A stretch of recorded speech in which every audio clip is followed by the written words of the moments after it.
SiriusXM app.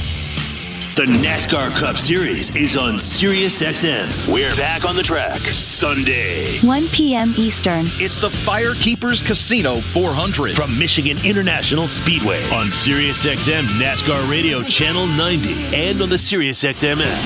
For up-to-date betting lines, fantasy plays, and the latest NASCAR news, catch the pre-race show before every Cup Series race. Plus, 2 hours of post-race coverage on SiriusXM NASCAR Radio Channel 90. From in-season fantasy baseball management to helping you prepare for your fantasy football drafts, Fantasy Sports Radio is helping you dominate. Channel 87 and on the SiriusXM app.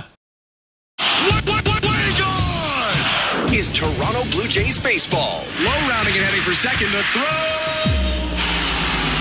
In time! On the Sportsnet Radio Network.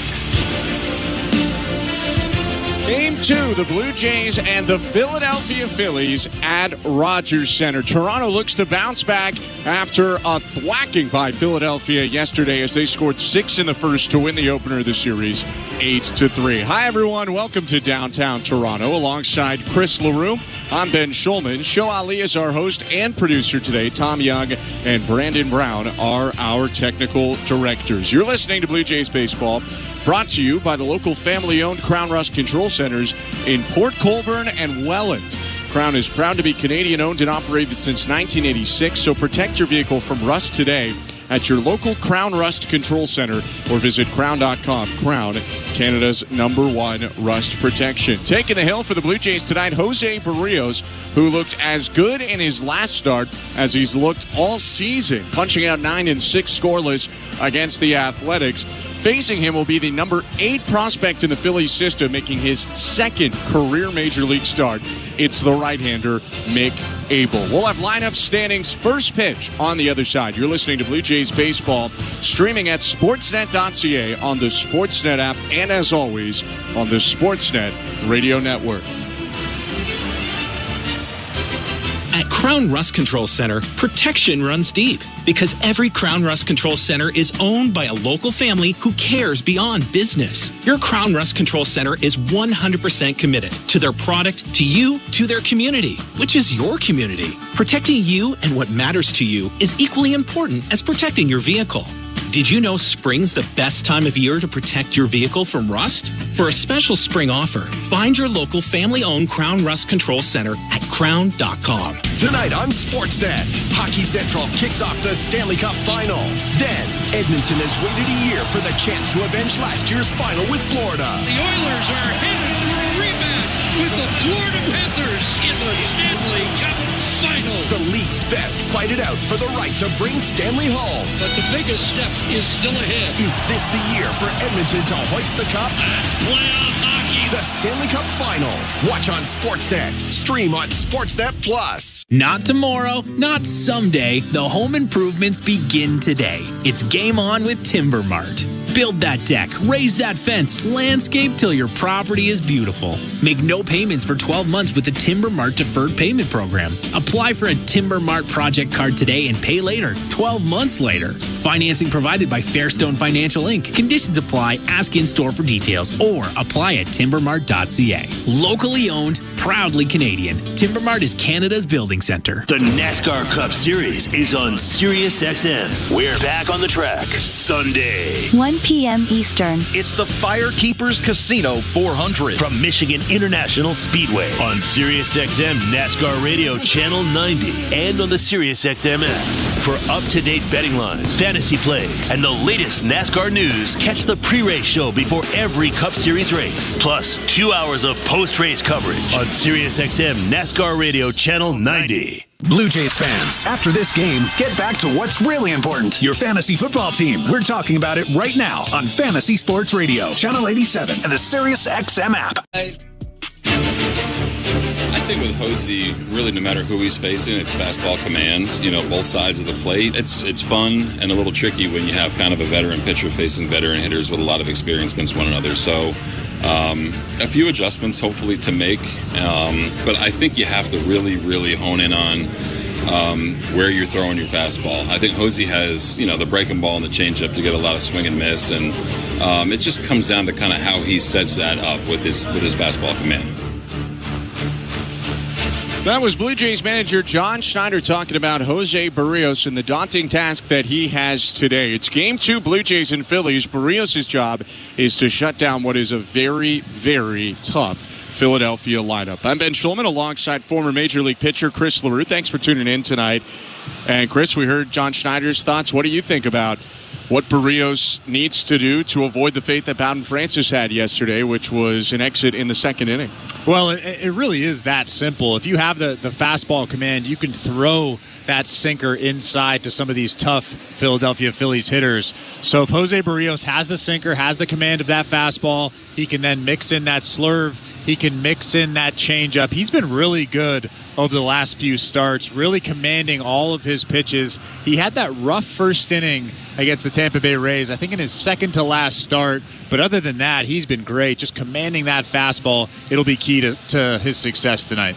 It is going to be a tough team to face, though. Let's learn how tough as we look at the Bet365 standings. At Bet365, you can bet on popular markets like hits, home runs, and total bases. Download the app and find out why it's never ordinary at Bet365. 19-plus, play responsibly. Ontario only. The Phillies are 37-23. They climbed to half a game behind the Mets for the division lead, and they hold the first wild card spot in the National League, 4 games ahead of the third spot held by St. Louis. On the American League East side, the Yankees lead the division right now. They are 37-22. The Blue Jays and the Rays in a tie for second place. They're both 31-29. Then you have Boston in fourth. They won already today. They're 30-34. And the Orioles, winners of 4 straight, are 23-36. Let's take a look at the lineups today as Jose Berrios gets his warm-up pitches in. We'll start with Canadian Rob Thompson managing the Philadelphia Phillies. Leading off is Bryson Stott. He's at second base tonight. Batting second is Trey Turner. He'll play shortstop. At first base, batting third is Bryce Harper. In the cleanup spot is Kyle Schwarber. He's DHing. At third base, batting fifth is Alex Bohm. Batting sixth is Nick Castellanos. He's in right field. Batting seventh is Max Kepler. He'll be in left field. Behind the dish, batting eighth is JT Realmuto. And batting ninth in center field is Brandon Marsh. On the bump, making his second career start, is Mick Abel. On the mound for the Jays is Jose Berrios. Leading off is Bo Bichette. He's at shortstop. Batting second is Vladimir Guerrero Jr. He's at first base. Batting third is Addison Barger. He'll be at third base tonight. In the cleanup spot is Alejandro Kirk. He's catching. DHing. Batting fifth is George Springer. Batting sixth is Nathan Lucas. He'll be in right field. Batting seventh is Alan Roden. He'll be in left field. In center field, batting eighth is Jonathan Clase. He's in center field. And batting ninth, Andres Jimenez. He's at second base. On the bump is Jose Berrios. Jose Berrios, 31 years old, from Bayamon, Puerto Rico, stands 6 foot tall, 215 pounds. For Berrios, his 13th start of this season, he's got a 3.86 ERA and a 2-2 record, striking out just a little bit under a batter an inning, and he walks about 3.5 guys per 9 innings, so a batter about every 3 innings. The right-hander coming off the 6 shutout innings against the A's on the 29th of May with 2 hits allowed, 2 walks, and a season-high tying 9 strikeouts. Berrios and the Blue Jays in their all-white uniforms today, blue caps, the Phillies in all grays. Left-handed hitting Bryson Stott steps into the box. Berrios kicks and delivers. And the pitch is on the inside corner. Stott jumped out of the way, but it's called strike 1. Time of the first pitch, 7:08 Eastern. It's pretty warm in Toronto. The roof is closed. It's 26 degrees outside, but the roof closed here in downtown Toronto, and the 0-1 pitch is grounded foul to the right. 0-2.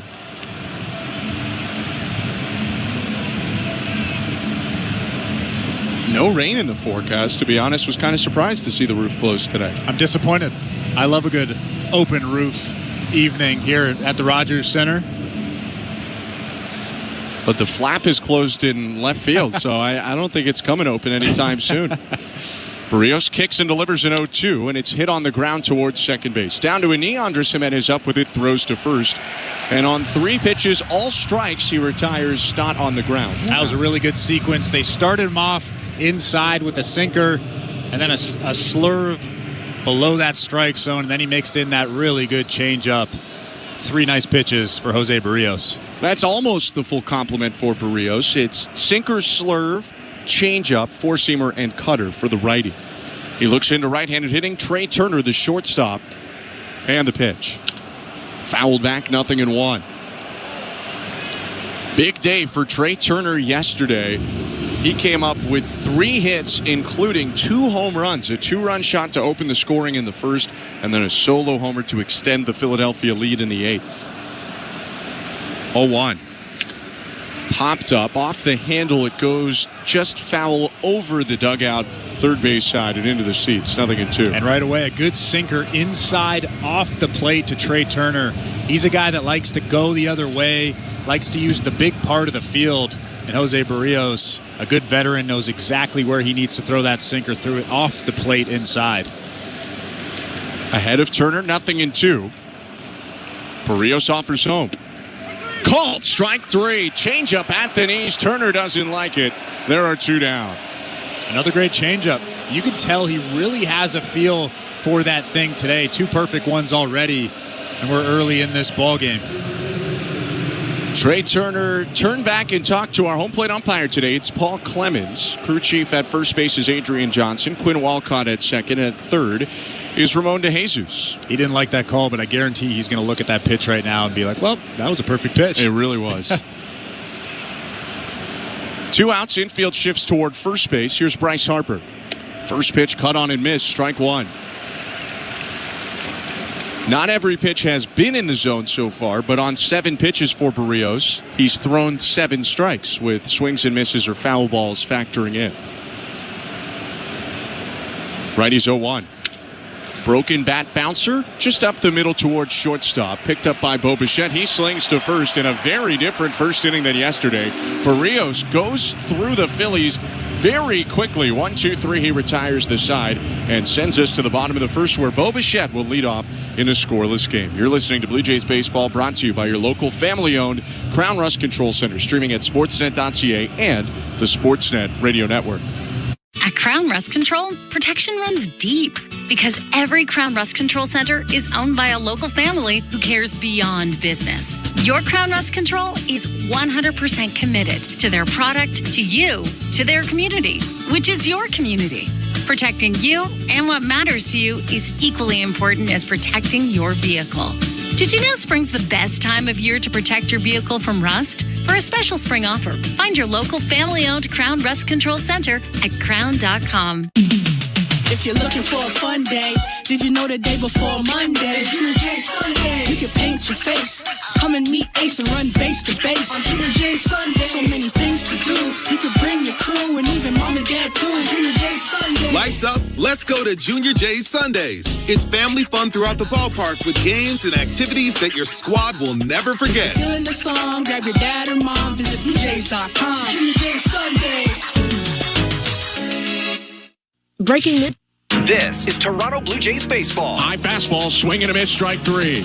10 punch-outs for Gausman. On Sportsnet 590 The Fan and the Sportsnet Radio Network. The first inning is brought to you by Armstrong Bird Food. Armstrong Bird Food, the reason birds fly north, beating Blue Jays since 1986. Visit ArmstrongBirdFood.com. Bottom of the first inning, no score in the first pitch to Bo Bichette, lands in the zone. Strike 1.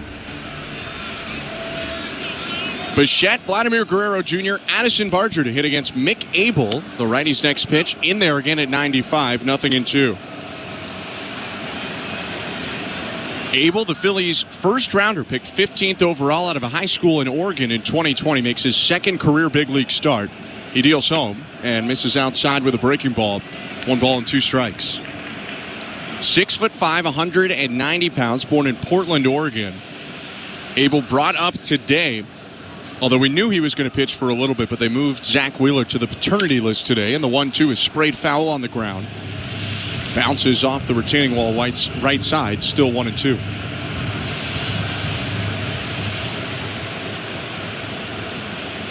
Big fastball for the righty Abel, averages about 97 on the four-seamer, is 1-2. Swing and a chopper left side, backhanded. Turner sets his feet, long throw to first, beats Bichette for the first out. Yeah, he's got really, really good stuff. Just his second career start in the big leagues, but if you look at the whole package, you can see why the Phillies are so high on him. A first-round pick in 2020.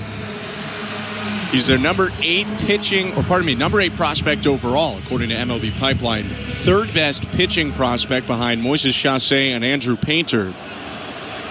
He deals now with 1 out to Vlad Guerrero Jr. And the first pitch fouled back. Big hack by Vladdy on the foul tip. 0-1. Welcome to the Timbermart broadcast booth, by the way. I'm Ben Schulman alongside former Major League pitcher Chris LaRue. Abel Wines kicks, offers. Missed inside with a heater.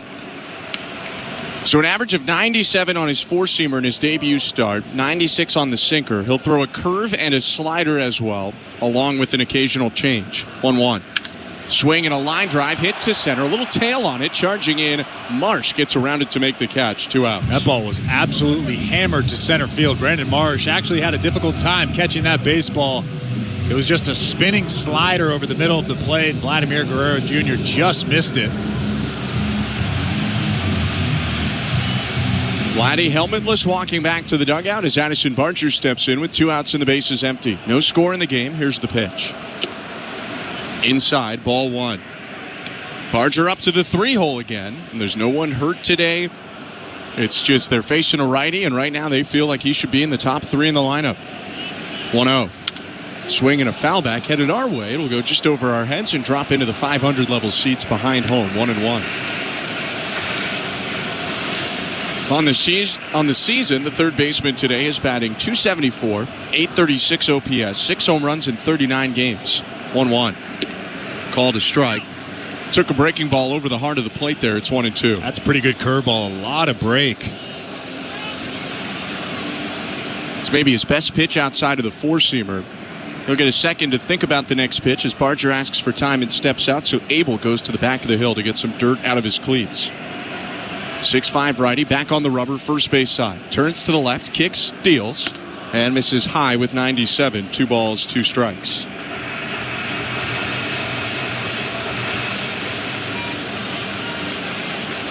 Clean-shaven right-hander looking into home. Brings the glove up to his face, and the 2-2.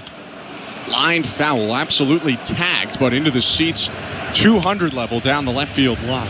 Still 2-2. You could tell that Addison Barger was thinking off-speed pitch there, and then he just reacted to the fastball, was able to stay alive and foul that thing off.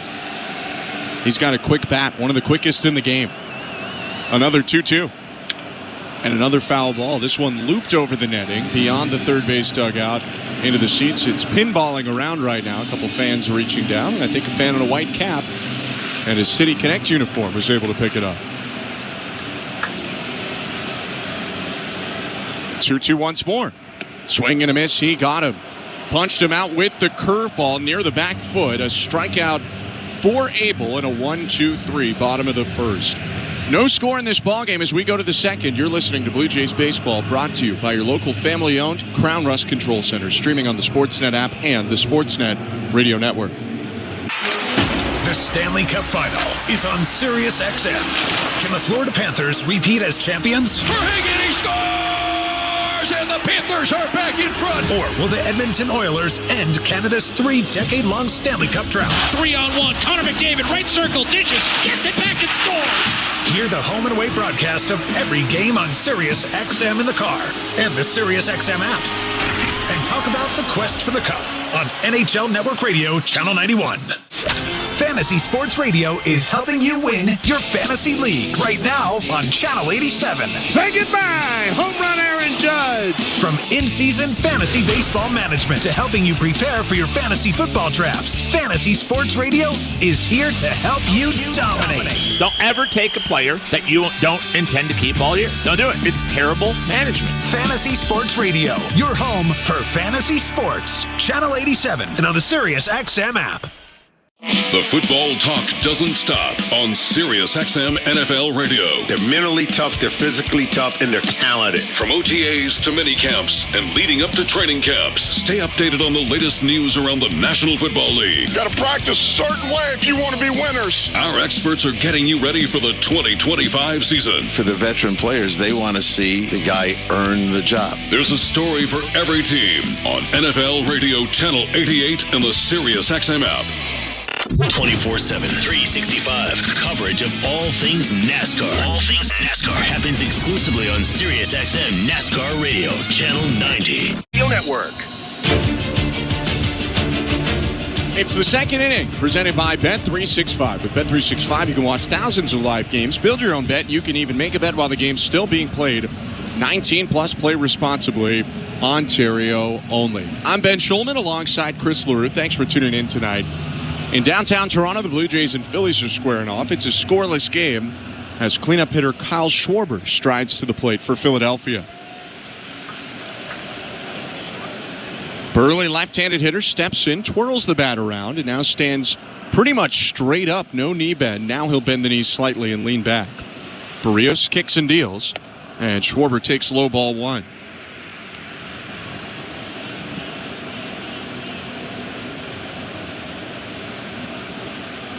Kyle Schwarber's been around, about to reach free agency again.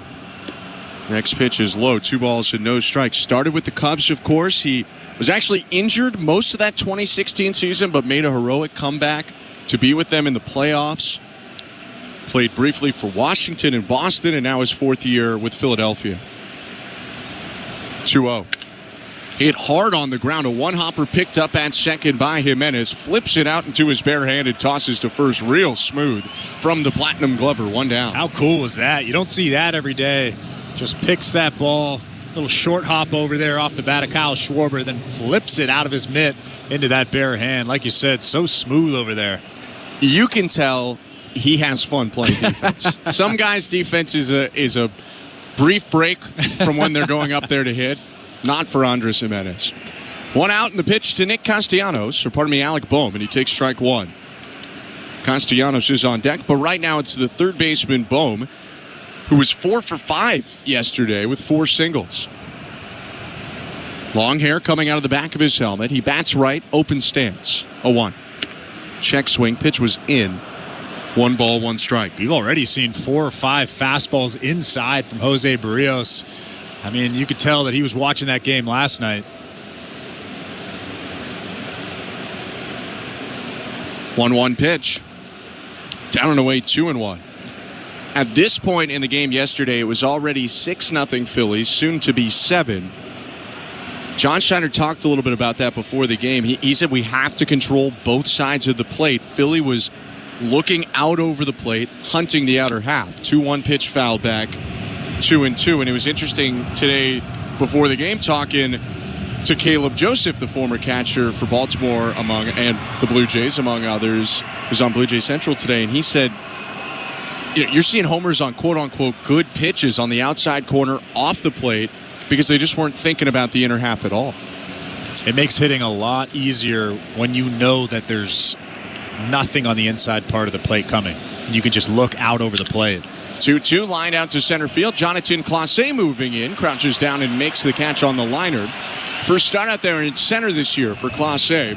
2 down. Looked pretty good out there, didn't he? He did. Pretty comfortable in center field. Nice little catch.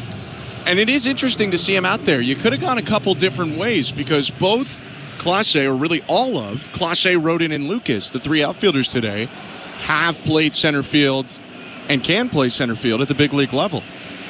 They opt for Clase in center, Rodin in left, and Lucas in right.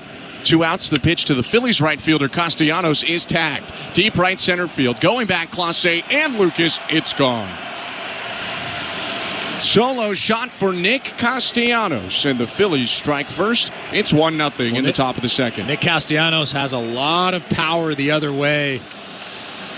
Wasn't a bad pitch, but over the course of his career, he's been very good at hitting home runs. Out to right center, out to right field. Another nice swing from him. Actually, that was middle. They were trying to go away, but that sinker just leaked back over the middle of the plate. Nick Castellanos put a good swing on it. A guy with a lot of home run power in his career was in a bit of a homer drought. That's his second home run now in the last 26 games. First pitch lands in there to the left-handed hitting outfielder Max Kepler. It's strike 1. So 1-0 for the Phillies. 2 outs and the bases empty. Top of the second inning. Berrios set at the belt, looks into home, and the pitch. Check swing on a slurve low. No appeal. Now they will ask third. And Ramon DeJesus says no swing. It's 1-1.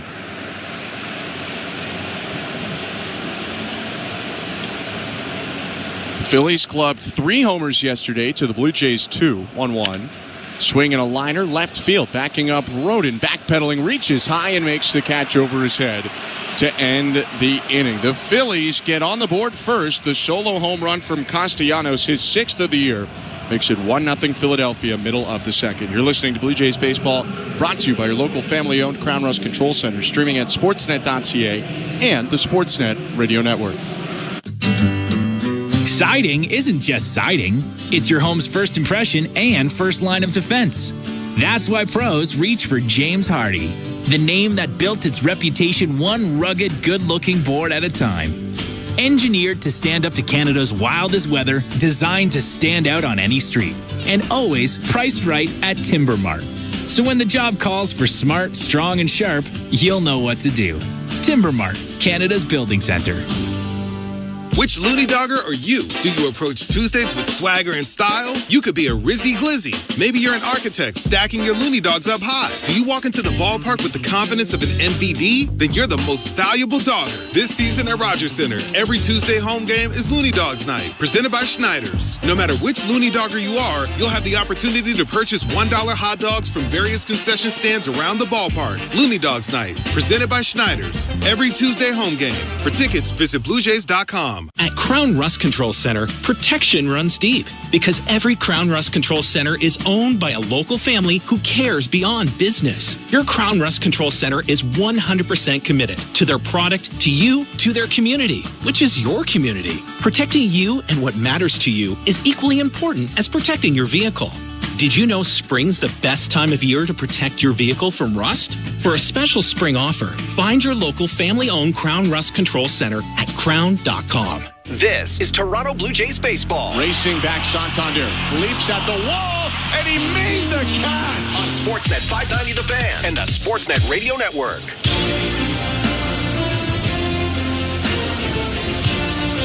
Welcome back to downtown Toronto. 1-0 the Phillies leading the Blue Jays as we start the bottom of the second inning. I'm Ben Schulman alongside Chris LaRue. Rookie right-hander Mick Abel in his second inning of work deals to Alejandro Kirk. First pitch lands in a 94-mile-per-hour sinker for strike one.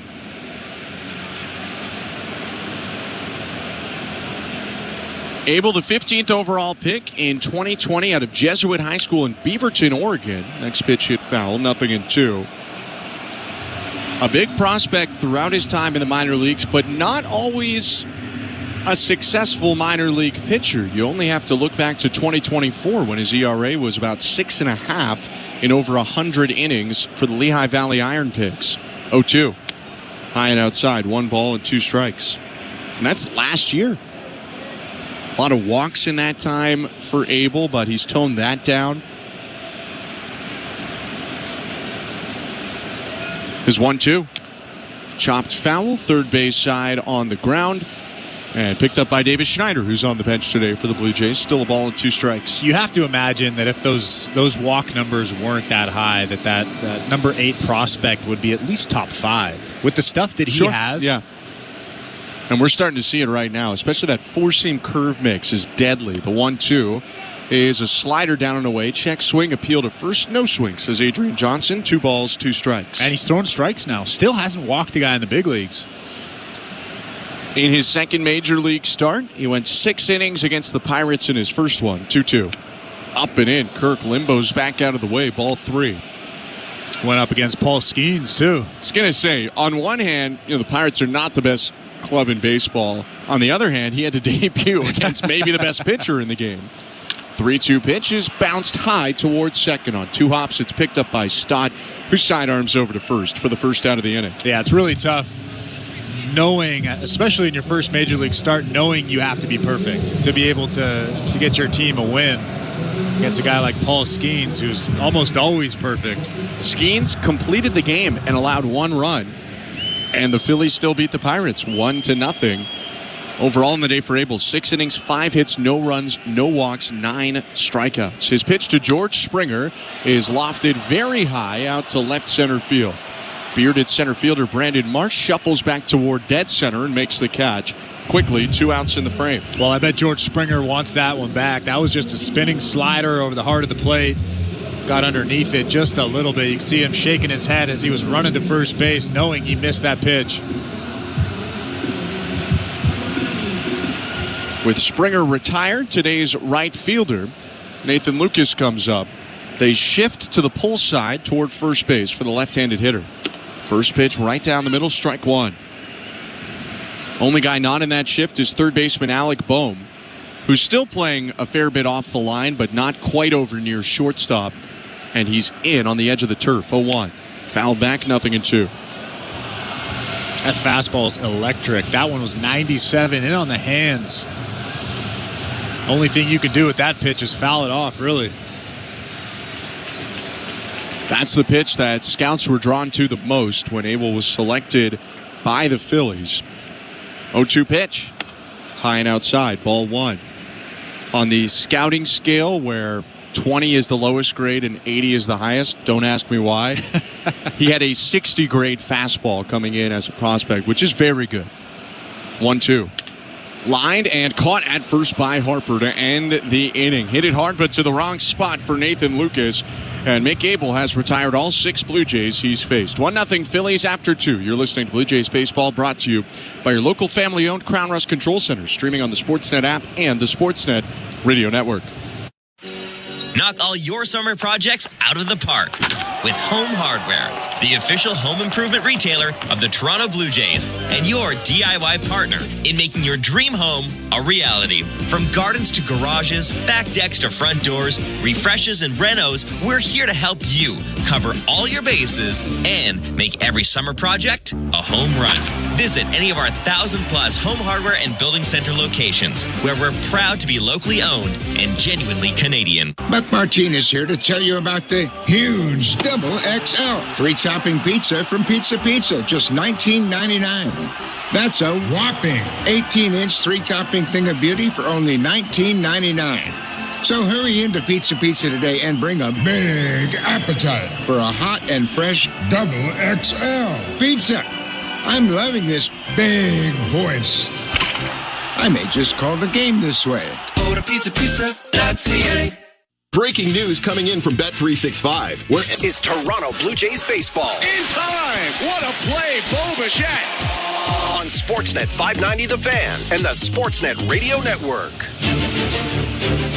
The third inning is brought to you by the local family-owned Crown Rust Control Centers in Port Colborne and Welland. Crown is proud to be Canadian-owned and operated since 1986. So protect your vehicle from rust today at your local Crown Rust Control Center or visit crown.com. Crown, Canada's #1 rust protection.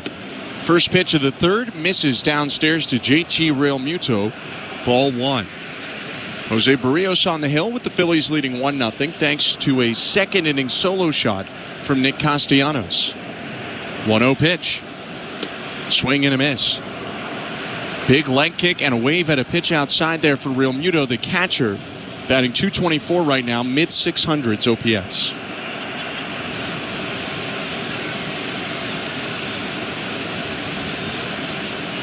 One. Swing and a miss, 1-2. He loves throwing that changeup to righties, and he's very good at it, too. That one just looked like a fastball and dove right below that strike zone. One strikeout today for Berrios. Came on the changeup. He froze Trey Turner. Right-hander rocks and offers. Swing and a grounder foul. Went right back to that changeup below the zone, and Realmuto did a good job of spoiling it into the camera well beyond the third base dugout. It's okay if you double up on a changeup like that. You just have to throw it in a different location, and Jose Berrios, like you said, threw that one below the strike zone. Berrios wipes his right hand on the white jersey and now puts the ball back into his glove. Stepping onto the rubber, he looks into home plate and sets at the belt. A deep breath. He deals home. Swing and a miss. He got him. That's a fastball right down the middle, but it worked for Berrios. Second strikeout of the day and first out of the top of the third. Yeah, you could tell that JT was thinking something off speed there. Berrios actually missed his spot. Alejandro Kirk was set up off the plate inside, threw that one kind of middle, about thigh high, and he just blew it right past Realmuto. Got him on the four-seamer. Now he faces the #9 hitter and center fielder Brandon Marsh. The pitch. High, ball one. I do think sometimes with the Berrios four-seam, when you see the fastball, you're expecting the sinker so often that guys wave at four-seams that they really, it seems like they shouldn't because they're expecting it to run in. and move down a little. 1-0. Swing and a miss.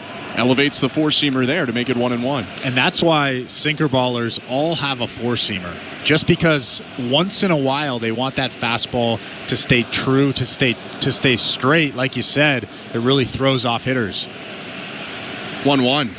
Marsh takes low through the changeup there. 2 balls and 1 strike. Jose Berrios has only thrown 28 pitches so far to record 7 outs and allow 1 solo home run. It's 1-0 Phillies. The 2-1. Inside ball 3. I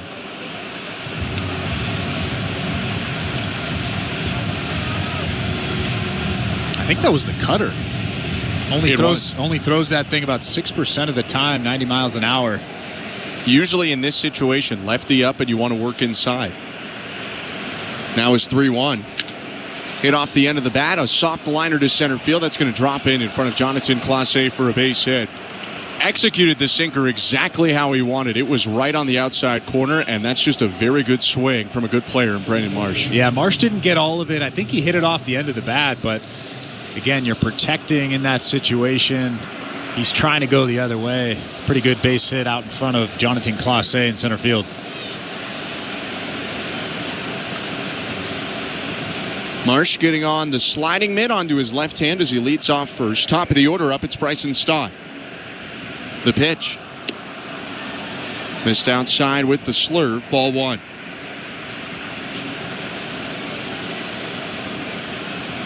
Bryson Stott, the 14th overall pick by the Phillies in 2019. The first rounder for them the year before they got Mick Abel, today's starter. 1-0. Popped up. Foul, third base side, moving back Barger onto the side warning track, makes the catch just over his head, and there are 2 down. That's a pretty tough play. Running towards that short wall over there in foul territory. You could see him looking down and then looking back up again. Nice play for second out of the inning. Barger back at third today, played right field yesterday. You'll probably see this a lot. Righty on the mound, he'll be at third. Ernie Clement will be out of the lineup. Lefty on the mound, you put Barger in the outfield. Clement plays third base. Pitch to Trey Turner. Hit foul, 0-1. Runner on first, 2 outs, 1-0 Phillies, top of the third. And essentially, they're doing all this because, A, they want Andres Gimenez's defense in the ball game. They want Barger to play every day, regardless of if lefties are in there, but they also want Ernie Clement to hit lefties because he's crushed them at times this year. 0-1 pitch misses down and away to Turner. 1 ball, 1 strike. Ernie's starting to crush everybody, though. Yeah. Well, it allows for some flexibility if you want to, where if a lefty's in, you could put Barger at third, and you could give Gimenez a day off and put Clement at second, too. He is, I mean, especially in that A's series, he crushed everything. 1-1. Turner hits it foul, rolling toward the Blue Jays' third base dugout, 1-2. Swinging the bat well, playing really good defense. I mean, probably a tough decision for John Schneider to keep Ernie out of the lineup, really. Clement on the bench today with Davis Schneider, Miles Straw, and Tyler Heineman. The Blue Jays have unloaded all of the lefties into their lineup against the righty Mick Abel. Step off, throw to first, late dive back by Marsh, but he did get in there just under the tag of Vladdy. Jose Berrios has some of the quickest feet I've ever seen from a pitcher. Really good athlete out there. Guy who played shortstop a lot growing up in Puerto Rico. 1-2. Downstairs, Marsh deked to steal, but ended up stopping, so Kirk gave him a look, but didn't throw over. It's 2 balls, 2 strikes. Marsh still on first with 2 outs. Marsh only has 2 stolen bases this season, but he does have a lot of speed. It's funny because he's pretty quick. You'd figure he'd have more, but I guess the big guys are always up when he's on base. 2-2 pitch is bounced on the ground to shortstop, charging in both throws to first and gets his fellow shortstop, Trey Turner, to end the inning. No runs, 1 hit. Marsh left on first after the single. 1-0 Phillies, middle of the third. You're listening to Blue Jays Baseball, brought to you by your local family-owned Crown Rust Control Center, streaming at sportsnet.ca and the Sportsnet Radio Network. In April, Rory McIlroy completed the career Grand Slam. Rory McIlroy, he's won the Masters. Then, Scotty Scheffler won his 3rd major championship at Quail Hollow. Scotty Scheffler is a PGA champion. Next week, the best players in golf travel to Oakmont Country Club for our national championship. That may be a U.S. Open winning shot. U.S. Open Radio returns this Monday on Channel 92 in the car and on the SiriusXM app. Every night after the final out, the Round Trip Roundup brings you the scores, highlights, and analysis from every game across Major League Baseball, all in less than 30 minutes. Swung on and missed strike 3 and a no-hitter. It's the perfect way to get caught up on all the night's biggest home runs and best performances. And a high drive, deep right center. It's the Round Trip Roundup on MLB Network Radio every night on SiriusXM Channel 89 and every morning on the SiriusXM app. Baseball is back.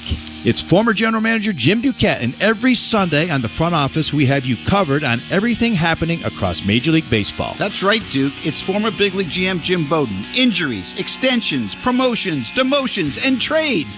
We'll have you covered on all the news. We'll bring you the front office perspective as the season heats up. Front Office with Jim Duquette and Jim Bowden, Sundays at 10 a.m. Eastern on MLB Network Radio, Channel 89, and on the SiriusXM app. From in-season fantasy baseball management to helping you prepare for your fantasy football drafts, Fantasy Sports Radio is helping you dominate. Channel 87 and on the SiriusXM app. Radio Network. Alan Roden leading off for the Blue Jays as we get back into action at Rogers Center. Bottom of the third inning, 1-0 for the Philadelphia Phillies. Mick Abel winds and offers, and Roden takes inside ball one. There's a chance that when the Blue Jays found out Mick Abel was going to be on their schedule, they went to guys like Alan Roden, 1-0, called a strike 1-1, or an Addison Barger, because despite these teams being in separate leagues, their AAA teams are both in the International League. Lehigh and Buffalo play quite often. 1-1. Chopped first base side pretty slowly. Harper charging in, transfers underhand, flip to Abel covering at first, and there's one out. Pretty nice play over there by Bryce Harper, showing his ability at first base. A right fielder for the majority of his career. After injuries took that away from him, really. He's been a first baseman now for a third season in a row. 2023 was the first time he started seriously playing the position. One out, and Jonathan Clase hits from the left side. The pitch. He squares to bunt, pops it up foul over the netting out of play. 0-1. So, Ben, I didn't know why scouts use the 20 to 80 scale either. When you we were talking about that with Mick Abel. Last inning, and I looked it up. So by using a 20 to 80 scale, scouts can focus on the most relevant portion of the talent spectrum where the majority of players are likely to be found. So there's very few 81s to 100s as the next pitch bounces low. 1-1, and the scouts, I imagine, aren't bothering with the 0 to 19s. So there you go. All right. 1-1. Lifted by Clase into foul territory. Might be a play there for Alec Bohm giving it a chase, but no, it'll drop in on the side warning track foul. It's 1-2. I actually thought that the reason would be a little bit more interesting than that. Yeah, I mean, my only counter would be they aren't giving anything lower than 20. And there are some, I could think of, not to pick on anyone, former Blue Jay Daniel Vogelbach. Is he 20 great speed? No, he's probably 30. Oh, I was going to say you think lower. He's worse than that? I was going to say lower than that. Oh, my goodness. 1-2. Outside 2 balls, 2 strikes. I mean, if you're one of the 4 or 5 slowest guys in all the big leagues, again, this doesn't really matter at all, but should you get a 20? I don't know. 2 pitch hit fouls, still 2 balls, 2 strikes. It's semantics anyway, and especially when you're trying to grade a prospect like Abel. It's kind of a risk what the Phillies did. Some teams never do this, taking a high school pitcher in the first round. 2-2. Foul back into the screen. High school pitchers sometimes have this stuff and the ability, the pitchability, but they rarely do. So it's like you said, it's a gamble taking a guy that has the arm, but does he have the pitchability, and will he ever have the pitchability? 2-2 is inside ball 3. And now guys in the first round are getting a ton of money. It's not like the early 2000s where you're giving a guy $1 million. We're talking $4, $5, $6, $7, $8 million. Maybe 8. Yeah.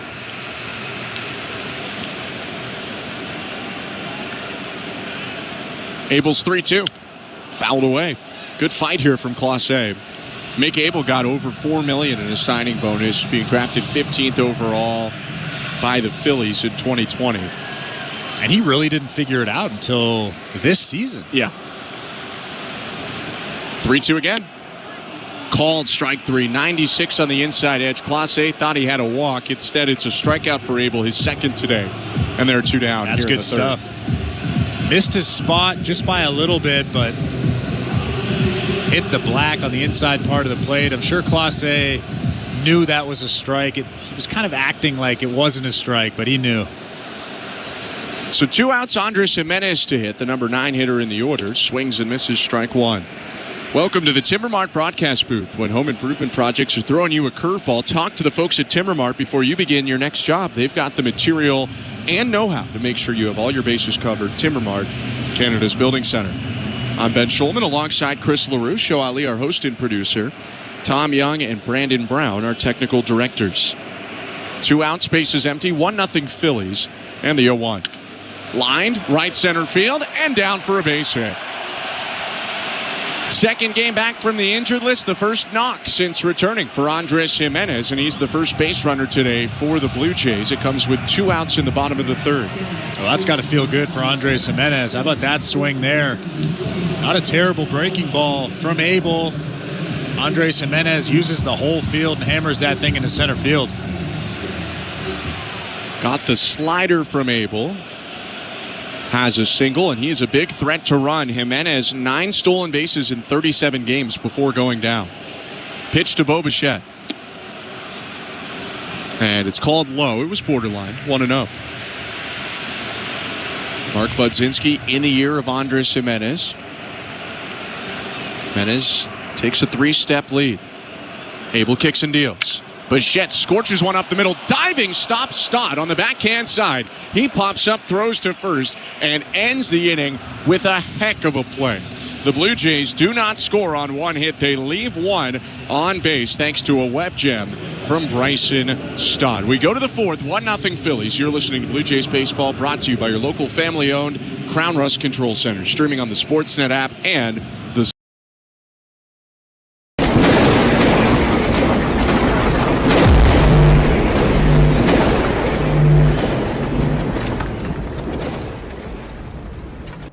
Hey Blue Jays fans, thanks for hanging out with us for the Phillies and the Blue Jays. We really appreciate you being here. We are live here on TSI tonight as part of our Playoff Pulse campaign for game number 1 of the Stanley Cup Finals. The Edmonton Oilers hosting the Florida Panthers. Come on, Canada. We need you to cheer loud. Blue Jays fans, I need you loud over there in the hockey game. And oh yeah, while you're here, thank you for helping us create this amazing community, chatting it up, cheering on our Blue Jays. Please hit the like button. Please share this link out to your baseball friends. Hit that subscribe button if you're new. Turn on that bell so you don't miss it when we go live, and all of our awesome content. A lot more cool content coming up here, ladies and gentlemen, coming up real soon, especially right over there in that hotel. Might be some live streams coming up from the Rogers Center Hotel. We'll see. We'll see you back in the chat. Go Jays, go! Dog with lots of ketchup, gross. My favorite musician, Billy Joel. Somehow even more gross. Jim, what do you actually know about me? You love baseball, just like me. Join us for baseball talk and apparently very little else on Power Alley, weekdays, 10 a.m. Eastern, MLB Network Radio, Channel 89, and on the SiriusXM app. Well said, Mitch. It's Mike. From in-season fantasy baseball management to helping you prepare for your fantasy football drafts, Fantasy Sports Radio is helping you dominate. Channel 87 and on the SiriusXM app. You will.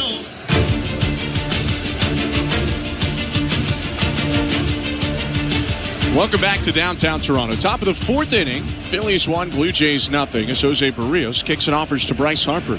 First pitch bounced to the plate. Ball 1. This 4th inning is presented by Bet365. Download the Bet365 app for today's baseball odds and find out why it's never ordinary at Bet365. 19 plus, play responsibly. Ontario only. 1-0 to Harper. Swing and a miss. Good change. 1-1. Bryce Harper 0 for 1 today. Had a big day yesterday, though. Returned after a 5 or 6 day absence, rather, when he was hit by a pitch in the elbow by Spencer Strider and homered in his first at-bat back. The 1-1. Outside, 2 balls and 1 strike.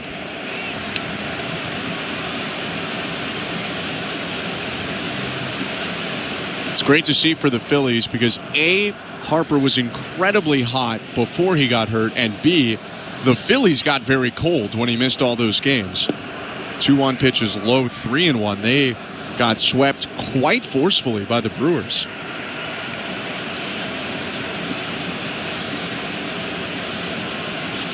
Phillies leading 1-0 with Harper in the lineup today. 3-1 pitch to the 2-time MVP. Called a strike, froze him on a backdoor slurve. Jose Berrios hasn't thrown Bryce Harper a fastball yet in this at-bat. 5 pitches, 0 fastballs. He does crush fastballs, although he crushes pretty much everything. He's Bryce Harper. Payoff pitch.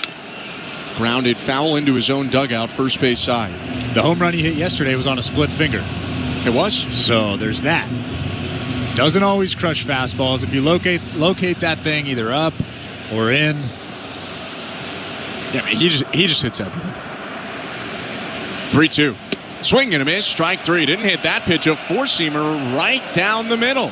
Second time he struck out a Philly on a center-cut four-seam fastball, and there's 1 out in this inning. So there you go, Ben. He doesn't always crush fastballs. That is true. No, he was looking for something off speed there. You can tell. It was 93 right down the middle, and he just swung right through it.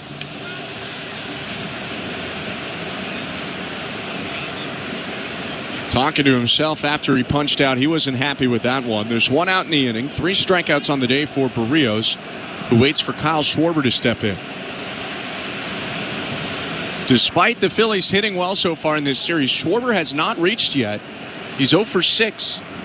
First pitch is lined into right field. There you go. Base hit for Kyle Schwarber, who's on with 1 out in the top of the 4th. Right on cue. Just a slurve right down the middle. Kyle Schwarber was waiting for it and hit that thing right in the hole on the right side of the infield. Considering Schwarber has hit 19 home runs this season and the location of that pitch, you might take that if you're Jose Berrios. Schwarber had a 3-homer game here last year, and I think he leaves the yard a lot of the time on a pitch like that. He'll lead off first base with 1 out. Top of the 4th, 1-0 Philadelphia. Berrios to Alec Bohm. Broken bat bouncer up the middle, over the hill, backhanded Jimenez, steps on the bag, throws to first for a nifty 4-3 double play. Berrios erases the 1-out single, getting the ground ball he needed to the platinum glover Andres Jimenez, and the Phillies do not score on 1 hit in the top of the 4th inning. 1-0 Philadelphia, middle of 4. You're listening to Blue Jays Baseball, brought to you by your local family-owned Crown Rust Control Center, streaming on the Sportsnet app and the Sportsnet Radio Network. Timber Mart is Canada's building center, a solid neighbor to call upon when you've got a job to do. Your dependable home improvement store that offers the added value of Air Miles reward miles with every purchase of $15 or more. For our participating location, visit timbermart.ca. Buck Martinez here to tell you about the huge double XL free topping pizza from Pizza Pizza, just $19.99. That's a whopping 18-inch 3-topping thing of beauty for only $19.99. So hurry into Pizza Pizza today and bring a big appetite for a hot and fresh double XL pizza. I'm loving this big voice. I may just call the game this way. Go to pizzapizza.ca. Timber Mart always has plans to help you with your plans. Your home, your cottage, your garage, whatever needs your attention first, check the most visited spot on our website for ready-to-order plans to get the job done with Canada's Building Center. Visit timbermart.ca. Breaking news. This is Toronto Blue Jays baseball. Strike 3. Kevin Gausman strikes out the side. On Sportsnet 590 The Fan and the Sportsnet Radio Network. Bottom of the 4th inning, Vladimir Guerrero Jr. leading off for the Blue Jays. 1-0 Phillies as McAble deals home. And Vladdy with a huge hack, swings and misses, trying to tie this game up. It's 0-1. Welcome to the Timbermart broadcast booth. I'm Ben Schulman alongside Chris LaRue. LeWind in the 0-1. Called a strike, 0-2. Chris LaRue, a former Lehigh Valley Iron Pig, and you went and saw, I believe, an Iron Pig teammate of yours, Aaron Nola. I did. 0-2 pitch, fouled back. Nola on the injured list right now with an ankle sprain. Part of the reason Mick Abel is starting this game for the Phillies. I mean, I think the Phillies found something in Mick Abel. I truly do. Obviously, you look back at his numbers from last year, and he's figured something out. He's found a way to throw better pitches, throw more strikes. 0-2 pitch, lofted out to center field. Going back, Marsh makes the catch just in front of the track on a pitch that I think Vladdy one-handed out there, and there's one down. The Out-of-Town Scoreboard is brought to you by St. Louis Bar and Grill, 100% Canadian owned and operated since 1992. It's the return of the Big Cluckin' Deal. All-you-can-eat wings are on now for a limited time. Visit stlouiswings.com for details. You are welcome. There's a big game going on tonight. Marlins, Rockies, I think? It actually already happened. First pitch to Addison Barger, hit foul, 0-1. No, of course, the Stanley Cup Final starts tonight. You can catch it on Sportsnet, 8 p.m. Eastern. Puck drop, so it's going to be on in a couple minutes. I mean, I'm sure they won't drop the puck at 8 p.m., but that's what they list the game at least. Oilers hosting the Panthers in Game 1. It's a rematch from last year. 0-1 pitch to Addison Barger. Popped up foul, third base side out of play, 0-2. You know what, though, Chris? We will talk Marlins Rockies because the Colorado Rockies won 3-2 today to sweep the Miami Marlins. They entered the series with 9 wins, and they leave with 12. Their first sweep since May of last year. 0-2. Swing and a high fly ball, medium depth right field. Castellanos jogging in and toward the foul line, makes a one-handed catch, and there are 2 outs. I don't know if you feel the same way about it that I do, but that kind of puts a smile on my face. I don't know if there's snow outside, but Rocktober is starting early this year. No, I was happy too. I mean, certainly I don't want a team to be as bad as the Rockies have been. I don't think it's good for the game. And I'm sure for those guys, nice to get a little bit of success there as Alejandro Kirk jumps on the first pitch and hits it foul, 0-1. 1-0 Phillies, bottom 4, 2 outs, and nobody on. Can you imagine the partying that was going on that plane on the way home? Oh, man. 0-1. Swing and a miss, 0-2. Well, you know what? The Rockies have an off day tomorrow. What if you just stayed in Miami? Abel's 0-2 to Kirk. Outside, ball 1. We'll take a look. I'm too old for that kind of conversation, Ben. Fair.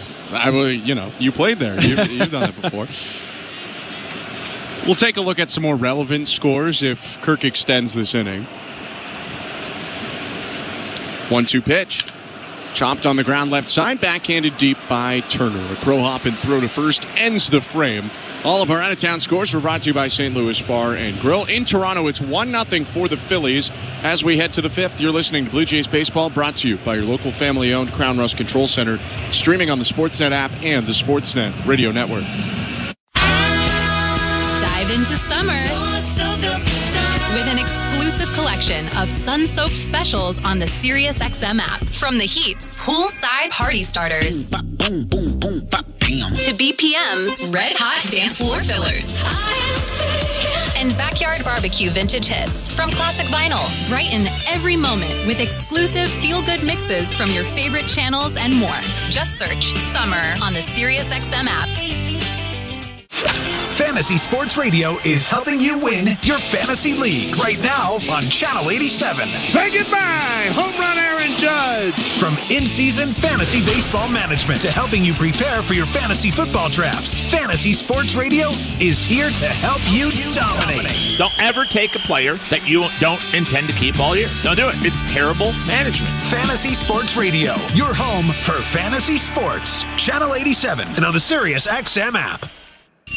Wake up, everybody. This is Steve Phillips from the leadoff spot on MLB Network Radio. Join me and former Major League Baseball players Eduardo Perez and Xavier Scruggs as we react to all the latest news and scores across baseball and have plenty of fun along the way. Steve, you were so right about that. I don't know if anybody else thinks we're funny, but I think we're funny. Why are you putting us or we into this? The leadoff spot, weekdays at 7 a.m. Eastern on MLB Network Radio, Channel 89, and on the SiriusXM app. In season or out of season, the number one place for college sports is SiriusXM College Sports Radio, Channel 84. Network. It's the fifth inning, brought to you by Desjardins Insurance. Get insurance that's really big on care at Desjardins.com/care. Today, it's been a well-pitched game so far. Jose Berrios and Mick Abel have both performed well, but it's 1-0 for the Philadelphia Phillies because Nick Castellanos hit a sinker out of the yard in the second.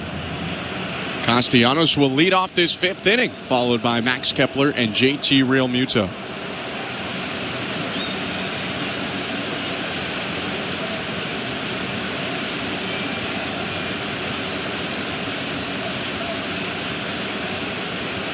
Berrios rocks and deals, and the first pitch cut on and missed. A slurve that started on the zone but faded away off of it. It's 0-1. Castellanos hit his second career homer off of Berrios when he hit that one in the second. He's a career 9 for 22 against him. 0-1 pitch rolled over on the ground is short. Bichette waits for it, backhand, snaps the throw to first just in time. Good overhand toss to get Castellanos one out. That's a really nice play from Bo Bichette. In the hole, deep in the hole, makes a good throw to first base for the first out of the inning.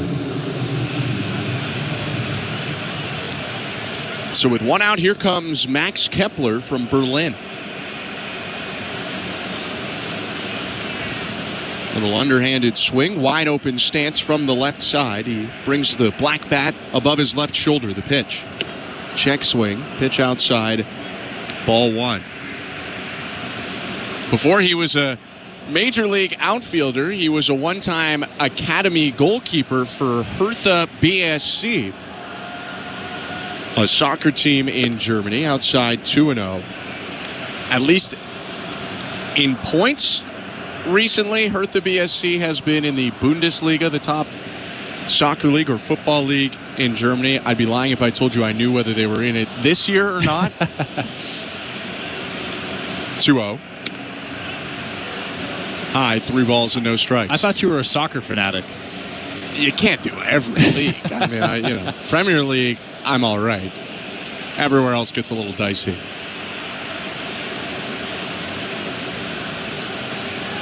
.30 pitch. Called a strike, 3-1.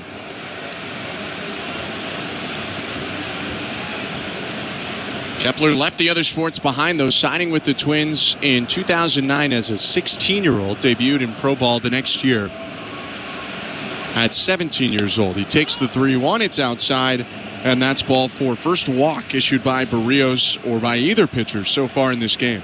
Well, you could tell he was being careful there. 3-1 count. Flips in that changeup just off the plate outside. Didn't want Max Kepler to potentially run into one.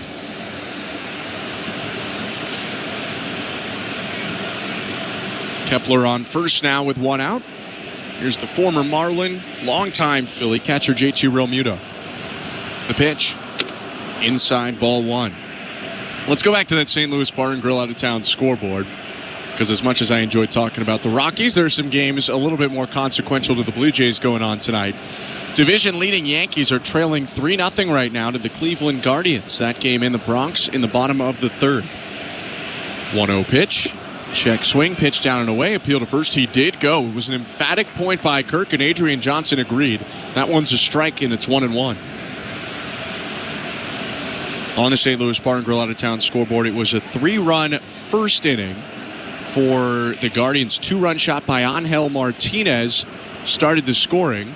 The son of former Blue Jay Sandy Martinez. Now the 1-1 looped up the middle, just past the reach of Bo Bichette. Down in left center field for a base hit. Off the end of the bat, not hit very hard, but just enough on it to get over Bichette and down for a knock. It wasn't a bad pitch. It was a pretty good slurve off the plate. Real Muto does a good job at least keeping the bat on it. Didn't hit it all that hard, but got enough of it to get it past Bo Bichette's outstretched glove. Kepler shifted up to second on the hit. So 2 on now with 1 out. Kirk giving signals to the defense. We can go back out to the St. Louis Bar and Grill out-of-town scoreboard. Rays are playing the Rangers. It's 1-0 right now for the Rays. Brandon Lau with his 12th home run of the season. He's really heated up. He left the yard against Kumar Rocker. Berrios deals to Brandon Marsh in the pitch hit foul. 0-1. I think the Blue Jays got him going, didn't they? They might have. He hit, 3 home runs or 4 home runs? I think it might have been 4 in the 2 series against the Blue Jays. Although the Blue Jays always seem to get Brandon Lau going. He loves hitting against them. 0-1 to Marsh. Outside and low, 1 ball, 1 strike. Other AL East games, crazy one in Boston. We can dive into it a little bit more next time we check on the scoreboard, but they walk off the Angels 11-9 the final, and then the Orioles played later in Seattle, 9:40 Eastern, first pitch. 1-1. Marsh jumps back out of the way. That pitch probably would have hit him if he didn't dance backwards. 2 balls, 1 strike. I like that pitch. Almost hit Brandon Marsh right in the belt. Like you said, Brandon Marsh jumps out of the way. Now that opens up the outside part of the plate. Is that a time where you go change up away now or sinker away? No, I come right back in. Really? All right. Let's see it. The 2-1. They missed outside. 3 balls and 1 strike. You and Jose Berrios are the same. Oh, and clearly I was wrong. That changeup, rather than most of the ones that he's thrown today, floated a little bit more and drifted wide right. First and second, 1 out. 1-0 Phillies, top of the 5th. 3-1 to Marsh. Sprayed foul over the netting into the 200 level seats. Down the left field line, full count. I think you're right, though. Most guys, when they come in hard, usually they go soft away. That's kind of by the book. Most guys don't double up inside. Maybe even more reason to do it then. Right. Because the hitters know the book. Right. And Brandon Marsh is in his 5th or 6th major league season. A little bit with the Angels, but mostly a Philly, the bearded outfielder Marsh. 3-2 pitch. Hit foul off to the left again. They went with a 4-seamer on the outer edge, and Marsh got to it, walking across home after he spoiled that one. It's a pretty good velo right there from Jose Berrios. 94.2 miles an hour with that 4-seamer.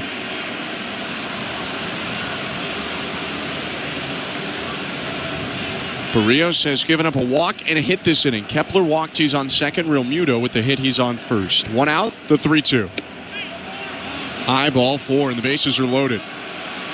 Berrios jumping around. I don't know if he's frustrated with himself or the call, but that pitch definitely was high. I think he wanted that call.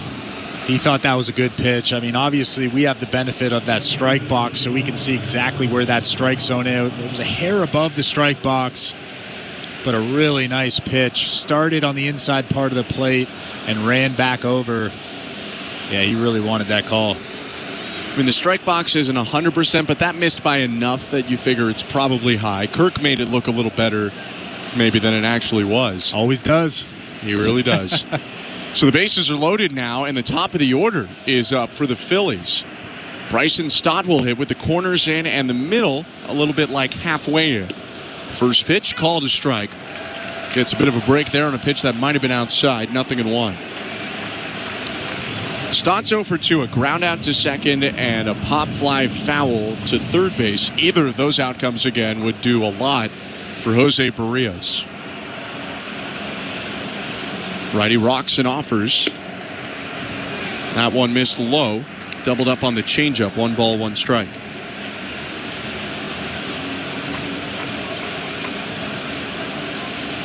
Phillies have put runners on in every inning but the first, but Berrios has gotten out of it all but one time. Give up the solo shot.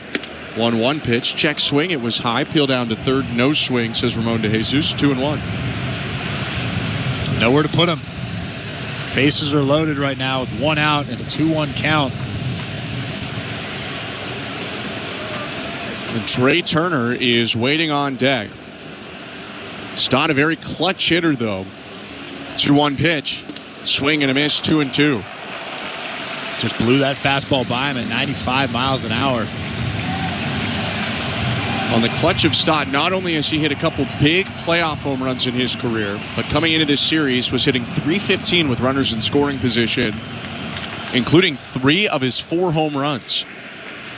Overall in the season, batting in the mid-200s. 2-2 count, bases loaded, 1 out. Berrios checks all the runners and offers home. Down and in, moves to the feet of Stott, ball 3. I like that pitch, but now you have to throw a strike. You get to 3 balls with the bases loaded, you have to throw something in that strike zone. 2 walks in the inning around a Real Muto single, 1 out. 1-0 Phillies, bases loaded, top of the 5th. The payoff pitch. Bounced foul in front of home plate. It ricocheted off Stott and then rolled in front of the plate. That pitch borderline, but there's a chance that Stott swung at ball 4. How about that? A 3-2 changeup with the bases loaded. You have to have a lot of confidence in that pitch to be able to throw it with the bases loaded and a 3-2 count. The 3-2 again. Popped up, foul, third base side, racing back Barger, but he'll have no play. That one ricochets off the netting. Down onto the side warning track, still a full count. 2 changeups, back-to-back in a 3-2 count. I'm assuming he won't throw 3 in a row here, but I guess you never know.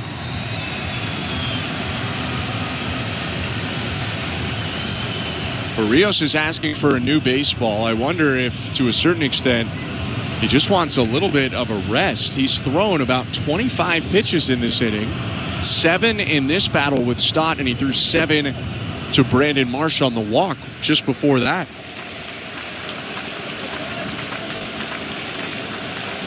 Three-two once more. Popped up near third base.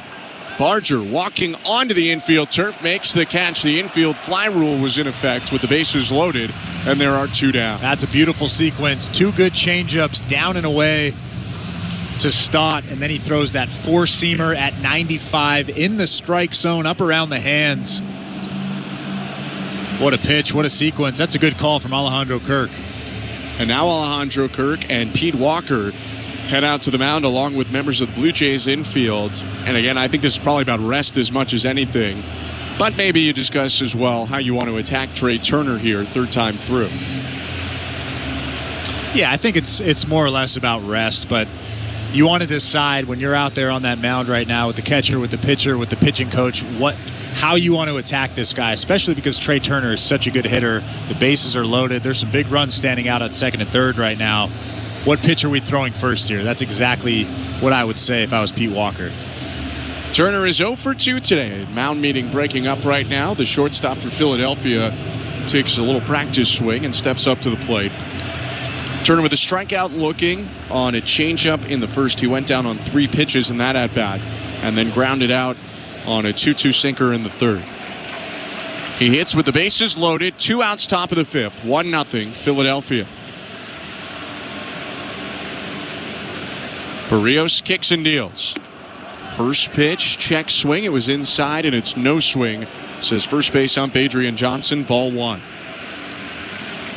Kepler on 3rd, Real Muto on 2nd, Marsh on 1st. The bottom 3rd of the Phillies order. 1-0. Swing and a miss. Got him way out in front on that slurve. 1 ball, 1 strike. So you've thrown 2 slurves now. What do you throw? A 3rd slurve. But outside in low. I'd pound him in. Pound him in with a good sinker. They're going away, but I would have pounded him in.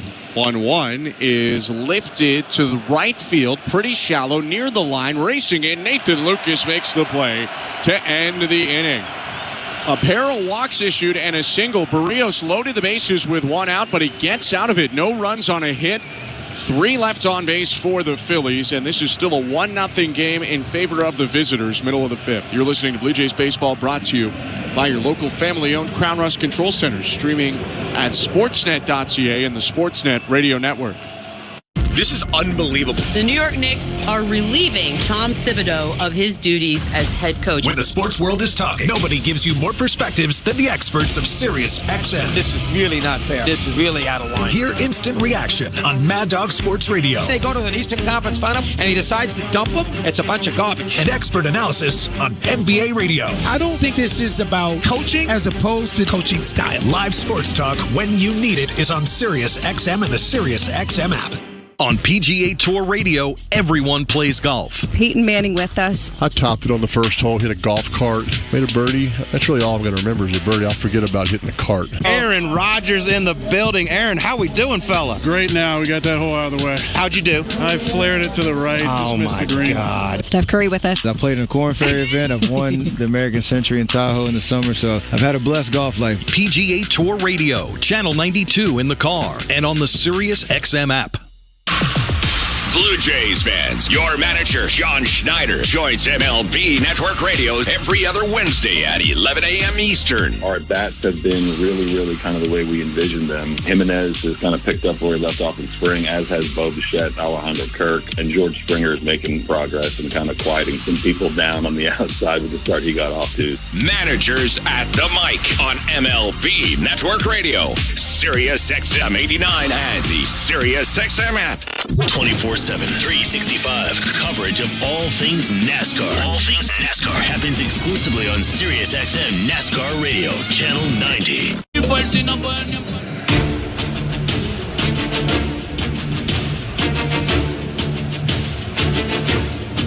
Blue Jays baseball is presented by Crown Rust Protection. Appreciate you tuning in tonight. Hope you're having a good night. Blue Jays in the ball game, down 1-0 to the Phillies in the bottom of the fifth. First pitch of the inning, backs George Springer off the plate, but it hits the inside edge. Strike one. Springer, the DH again today. He's got a decent run of DH appearances with Santander on the IL, and he takes outside 1-1.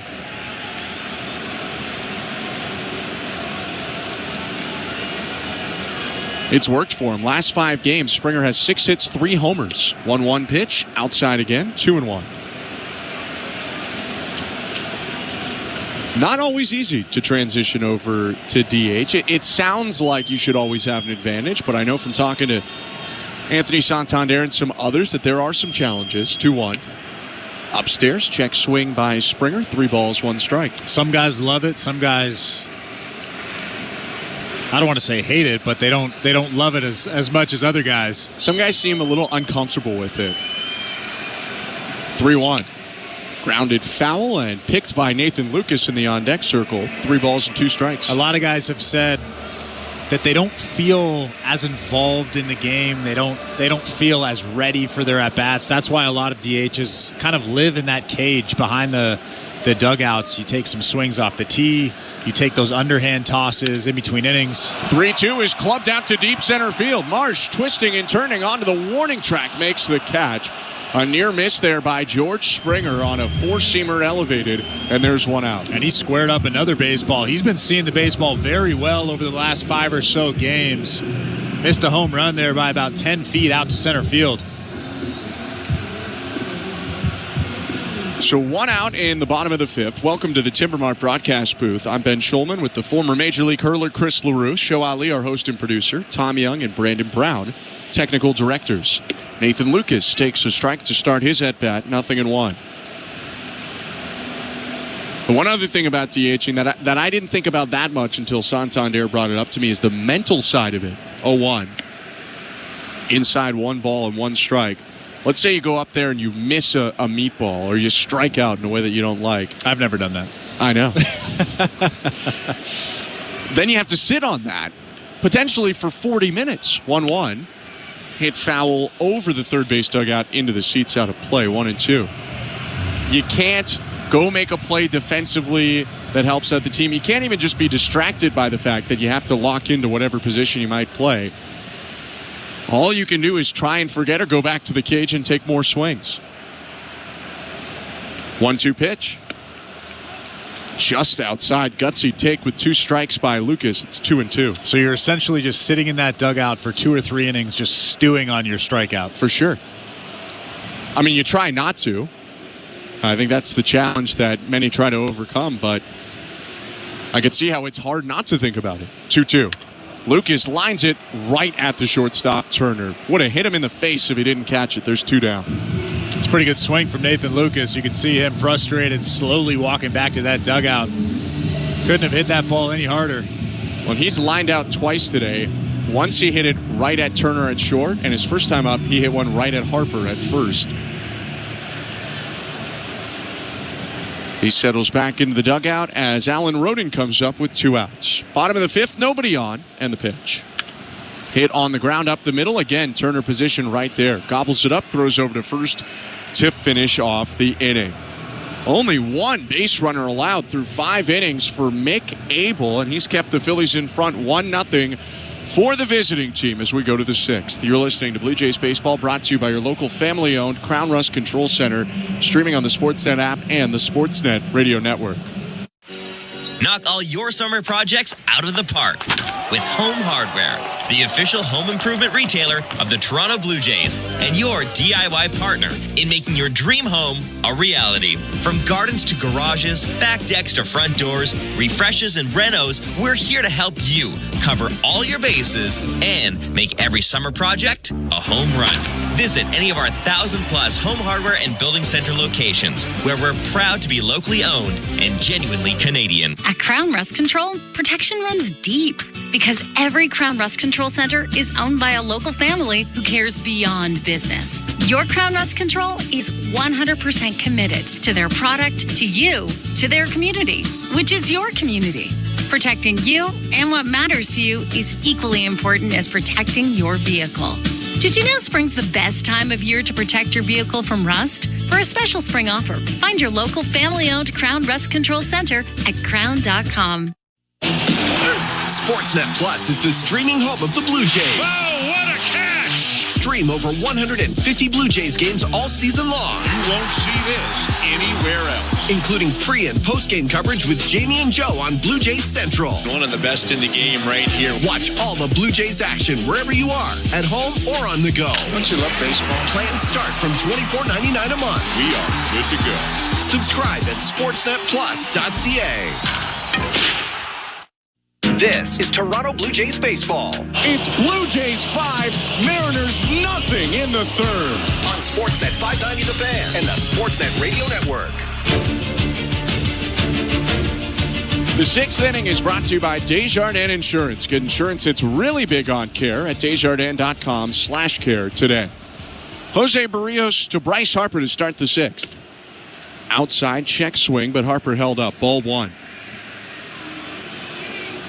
1-0 for Philadelphia. Berrios allowed the solo shot in the 2nd, but hasn't given up a run since. Righties 1-0. Called a strike.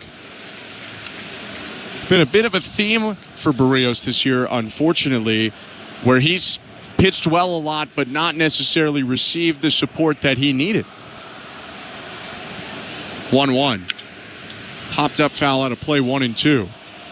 You look at his last 8 starts, a 3.23 ERA in those outings across about 47 innings pitched. The Blue Jays are 3-5 in those 8 starts.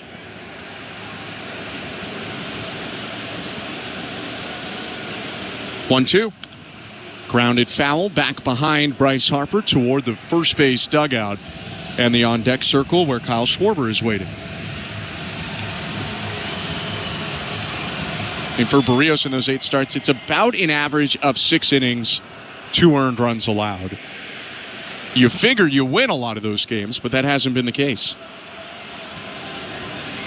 1-2 pitch. Grounded foul right side again.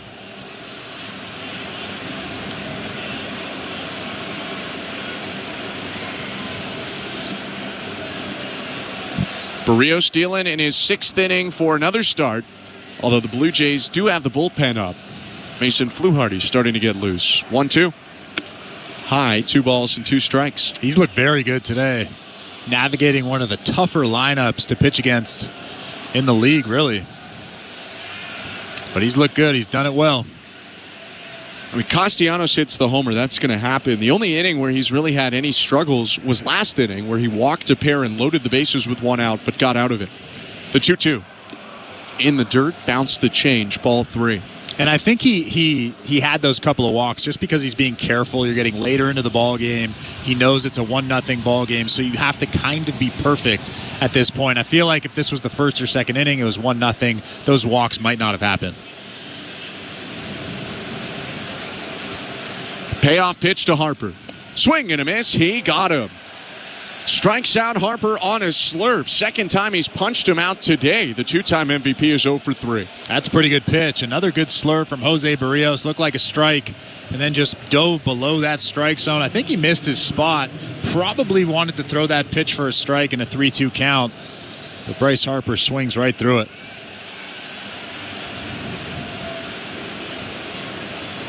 One out, Kyle Schwarber to hit.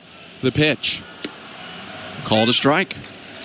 Let's go over to the St. Louis Bar and Grill out-of-town scoreboard. Still 3-0 Cleveland over the New York Yankees. Top of the 5th inning in the Bronx.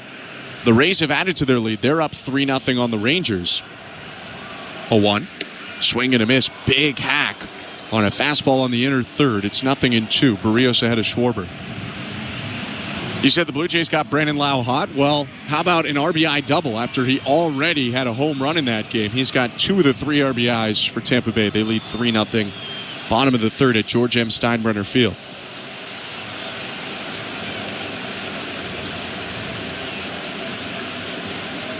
Oh, 2. In the dirt, Schwarber lunged but did not swing. 1 ball, 2 strikes. And then there's that Boston game from earlier on, an 11-9 win for the Red Sox over the Angels. A game that at the middle of the second was 7-5 for Los Angeles. Not a good day to be a starter. 1-2. Called. Strike 3. Froze him on 95 on the black inside. And there are 2 down. That is gross. Kyle Schwarber didn't even argue. Just turned around and walked back to that dugout. That is a perfect pitch. Started off the plate and ran right back over the black. Alejandro Kirk doing a perfect job framing that pitch. So 2 outs now, back-to-back punch-outs for Berrios. Space is empty. Alec Boehm's up the third baseman. The pitch. Low ball 1. It's a return to the St. Louis Bar and Grill out-of-town scoreboard. Lucas Giolito started for Boston today when an inning and 2/3 allowed 7 earned runs, and they won the baseball game. Winning it in the bottom of the 9th. 1-0. Downstairs and outside, 2-0. So I guess essentially that's kind of like if the Blue Jays won last night. Yes, almost identical. Bowden Francis gave up 7, 6 earned in an inning and 2/3. 2-0 pitch. Hit on the ground toward third base. Picked up by Barger. Takes his time, tosses to first to retire Alec Boehm. And end the inning. 2 strikeouts in a 1-2-3 frame for Jose Berrios. He's pitched 6 innings of 1-run ball, but the Blue Jays trail 1-0. Middle of the 6th at Rogers Center. You're listening to Blue Jays Baseball, brought to you by your local family-owned Crown Rust Control Center. Streaming at sportsnet.ca and the Sportsnet Radio Network. Road Dog Trucking Radio. We're more than just long hauls, wide loads, and truck stops. We do have a decent amount of ground to cover. What would you like to learn? Training and entrepreneurship. Current economic issues. Tariffs and the impact they've had. Things internally with the supply chain. Fuel prices, pay getting cut. How to not retire road. Road Dog Trucking Radio, the business and trucking lifestyle channel. Sirius XM 146. And the Sirius XM app.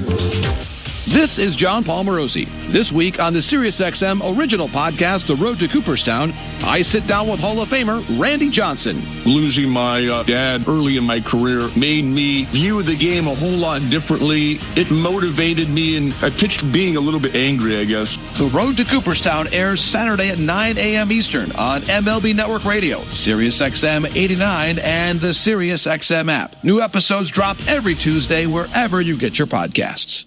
Let the games begin. On Sirius XM, you get all the sports play-by-play you want and all the live sports talk you need. It's always a home game when you listen to the NFL, NHL, NBA, and MLB on the Sirius XM app. How good is that? We fuel your fandom with NASCAR, the biggest college games, PGA, and soccer. And when news breaks, hear instant reaction. We got a big developing story out of Cincinnati. The Sirius XM app. Everything a sports fan needs, all in one place. After the game, join us on MLB Network Radio. We're talking baseball with you all season long on Sirius XM Channel 89 and the Sirius XM app. Sportsnet Radio Network.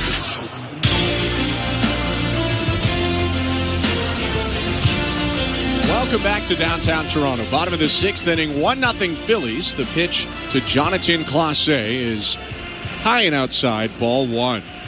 Mick Abel, the rookie, threw 6 shutout in his debut. This is his second career start, and he's thrown 5 shutout, 1 hit so far. 1-0. Popped up, foul, third base side. Bohm's giving it a look, but he's into a jog. That one's going to get over the netting into the seats out of play.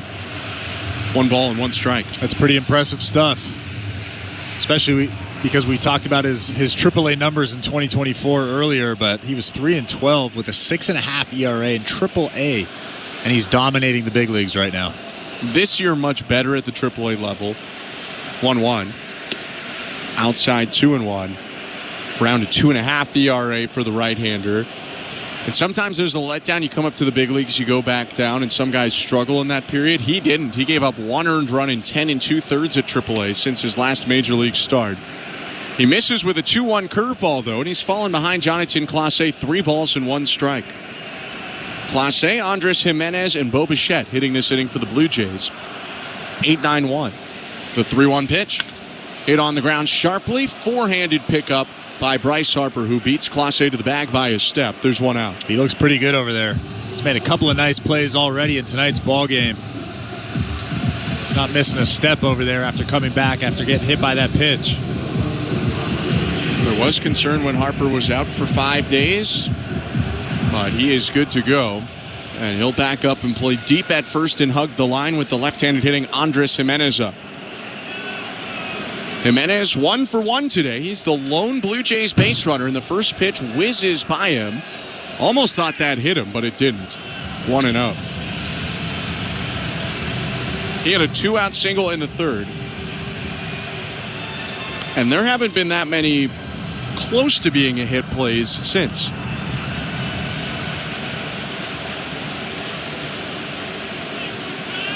Righty Abel rocks and offers. Popped up foul, back behind the plate out of play, 1-1. It also looks like Jose Berrios, I think, is done. A lot of hugs over there, a lot of handshakes. Chad Green is warming up in that left field bullpen for the Blue Jays. What a ball game for him. 6 innings, a 1-run ball for Berrios. 1-0 Phillies. And the 1-1 pitch is tagged out to right field on a line and down for a hit. Castellano picks it up after a couple of bounces. Second hit of the day for Andres Jimenez. Well, don't look now, but Andres Jimenez is heating up. Blue Jays would love if that was the case. Should be back over the Mendoza line with that hit. Came into the game batting 195. And maybe now they think about starting him. Didn't get him going last time. He's on first base. He's got 9 steals this year. Bo Bichette's up. Abel from the stretch. The pitch home. Up and in. Check swing by Bichette. Ball 1.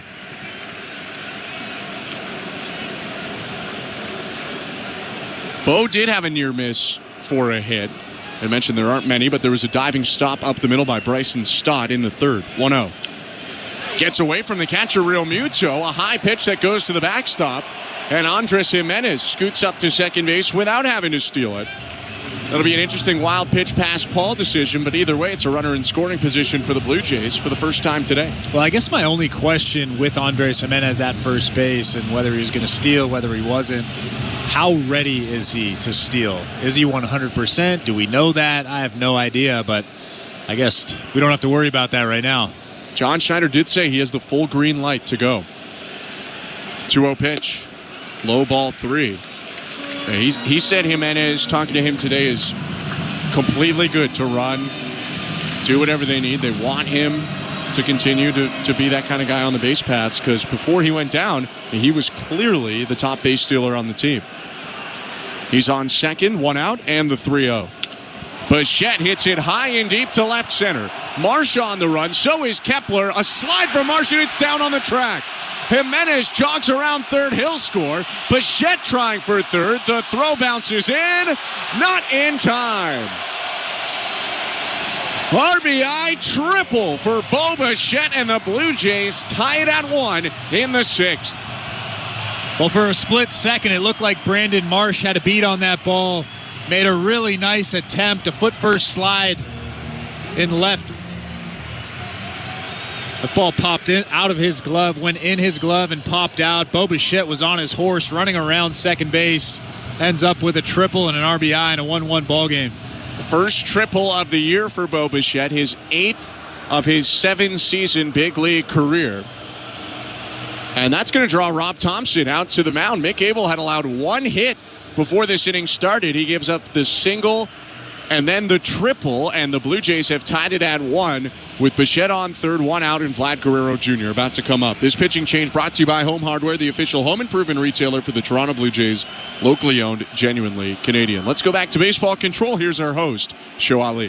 Thanks very much, guys. We've been checking in on hockey for almost 2 months, and tonight, the last series of the season finally underway. The Stanley Cup final between the Edmonton Oilers and the Florida Panthers on right now. The first Stanley Cup rematch since 2009. There's about 7 minutes gone already in the first period. So game 1 just got going in a raucous Edmonton. Currently 1-0 Oilers, thanks to Leon Draisaitl, who scored 66 seconds into this game. He actually, if you remember, did not score at all in last year's Cup final. So already off to a better start. Either way, you can watch this game on Sportsnet and the CBC. Outside of the Cup final, we have a variety of news items. First, in Pittsburgh, Dan Muse has been hired as coach of the Penguins, the 42-year-old coach replacing Mike Sullivan, and will coach for the first time in his career in the NHL. He was a New York Rangers assistant these past 2 seasons under Peter Laviolette, had also been a Predators assistant under Laviolette as well for a couple of seasons, and had previously coached USA Hockey's national team development program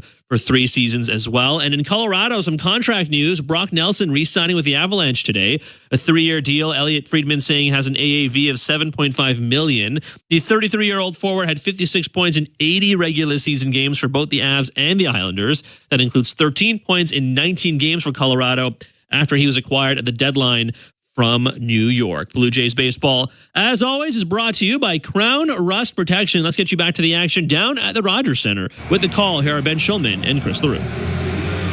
Thank you very much, Joe. Orion Kerkering is into the ball game for Philadelphia. 3rd-year major leaguer, the right-hander, making his 27th appearance of the season. He's got a 3.18 earned run average. He'll pitch with the infield in. 1-1 game after the Bichette triple. Bo's on third, 1 out, and Vladdy's at the plate. The pitch. Called a strike. Might have been a hair off the plate inside, but it was close. 0-1.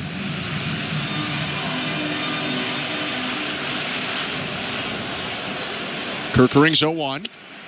Inside this time for sure. Ball 1. Well, you could tell they're trying to pound him in. Don't want Guerrero to get a little extended, lift something. 1-1. Down and away with the breaking ball. 2 balls and 1 strike. And honestly, it wouldn't shock me if they just kind of pitched around him. I know they got ahead of him 0-1, but especially now down 2 balls and 1 strike. Maybe they take their chances with Barger. 2-1. Swing and a miss. Threw the breaking ball just below the zone. Got the whiff from Vladdy. 2-2. I think you're right. That's exactly what they were doing. Obviously now with 2 strikes, it's a little bit different, but in a 2-1 count, fastball count, I'm probably doing the same thing, pitching around him. 2-2. Poked out toward right field. That one is slicing out of play, foul. It's a good job from Vlad, shortening up. You don't see him do that very often. He knows how big this situation is, not to strike out, try to put the barrel to the ball, but shortens up and just fouls off that tough slider. 2-2 again. Flipped out toward shallow right field. Castellanos charging, and he makes the catch. Bichette dekes like he's going to advance, but goes back to third. Throw rolls into Real Muto, and there are 2 down. Very big out by the right-hander Orion Kerkering. A fifth rounder by the Phillies in 2022 out of South Florida, a former Bull. Sweeper is the main pitch for him. Throws it in the high 80s, and he'll throw it about 60% of the time. Fills in the rest with a high 90s four-seamer and sinker. Addison Barger up. Infield plays back the pitch. Called a strike on a backdoor sweeper. Kerkering's year got off to a bit of a bumpy start. Entered the month of May with a 5.5 ERA. He's allowed 1 earned run since. Barger pokes the 0-1 foul back into the netting behind home plate. 0-2. And you can tell why. He's got really good stuff. Commanding all of his pitches. This is a big pitch here. An 0-2 count, 2 outs. Go-ahead run standing at third base. It's Bichette on third in a 1-1 game. Right on left, the pitch from Kerkering. Foul back again. 98 right down the middle. Barger with a healthy hack on it, but he spun it backwards over the net into the seats.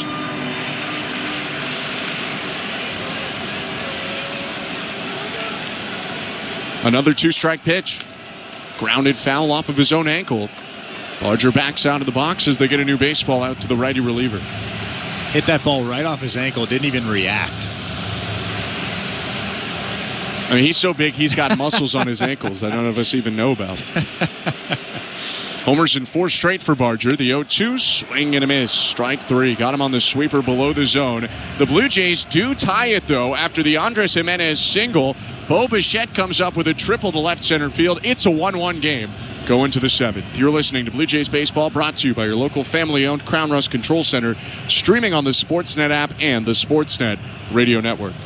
Of all the things that Timber Mart can lend a hand to build, community ranks among the most important. And with the Timber Mart Local Leaders Initiative, we strive to recognize those dedicated to making their hometowns a better place to live, work, and play. From now to June 25th, you can vote to select our grand prize winner. They'll receive a $10,000 grant to support their outstanding initiative as Timber Mart's Local Leader of the Year. To vote, visit local-leaders.com.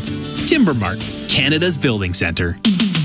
If you're looking for a fun day, did you know the day before Monday? Junior J Sunday. You can paint your face, come and meet Ace and run base to base. On Junior J Sunday. So many things to do. You could bring your crew and even mom and dad too. Junior J Sunday. Lights up, let's go to Junior J Sundays. It's family fun throughout the ballpark with games and activities that your squad will never forget. Feeling the song, grab your dad or mom, visit BlueJays.com. Junior J Sunday.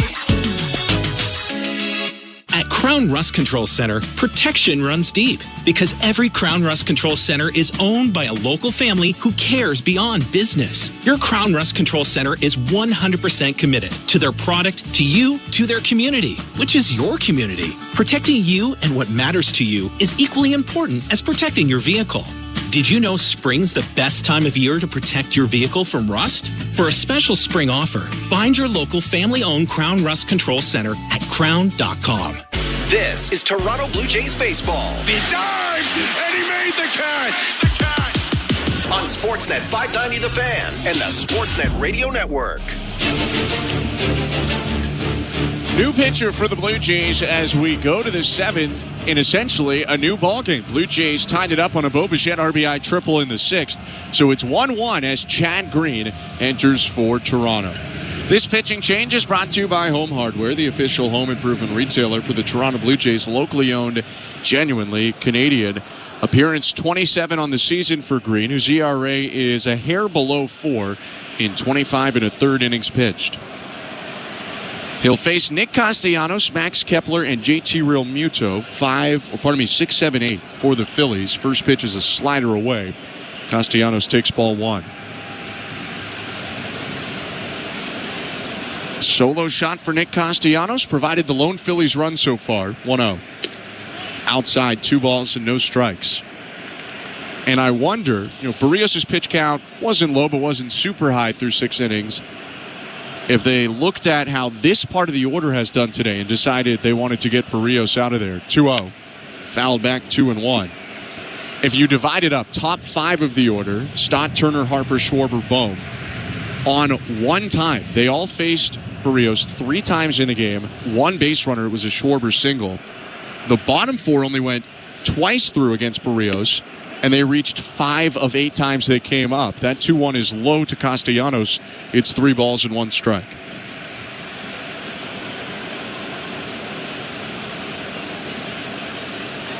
Green rocks and offers. Check swing, called strike on a slider that just clipped the outer black. 3-2. Castellanos didn't like that call. It's a pretty good pitch right on the black outside. Maybe a hair off, but still a pretty good pitch. 3-2 count now. At the same time, probably the right call not to swing at it, even if it is a strike. That's not a pitch you're going to do much with. Full count, nobody out. Pitch home. Hit on the ground just over the mound. Jimenez adjusts to pick it up, throws on to first, dugout on the backhand side by Vladdy, swiping across it. There's 1 down. That ball almost hit the second base bag. That could have been a problem for Andres Jimenez and Chad Green, but it just missed it. Andres Jimenez scoops it up, throws a perfect strike across the diamond to Vladimir Guerrero Jr. And it looked like, to Jimenez at least, maybe the mound changed the angle too, because he had started to slow up and then took a couple more steps up the middle to field that baseball. Pitch to Max Kepler, swing and a miss, strike 1. Blue Jays do have Brendan Little already loosening up in their bullpen. Wouldn't be shocked if he took on the top of the order, where you have good left-handed hitters like Stott, Harper, Schwarber. A 1 pitch fouled back by another good left-handed hitter, Max Kepler. It's 0-2. 2 good fastballs to start this at bat. 4-seamers seem like they're rising to the top of that strike zone. I stay right there, maybe a little bit above that strike zone. 0-2 pitch. High, 1 ball, 2 strikes. A little bit too high. Maybe a little.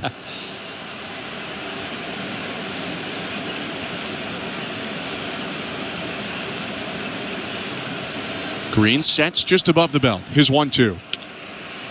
Lifted, foul, third base side. Barger giving it a look, but that's got enough on it to get over the netting and into the seats. Foul out of play. It's still 1-2. Kepler brought over on a 1-year, $10 million deal by the Phillies. Hit often in the middle of the Minnesota order, but because of the talent that the Phillies have on their roster, he's hit in the bottom third a lot of the year.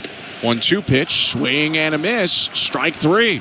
Got him on a slider low of the zone. 2 down. That's a good pitch. You could tell that Kepler was thinking something hard at the top of the strike zone. I was thinking that as well. But Chad Green flips in that really good slider, 89 miles an hour for the strikeout.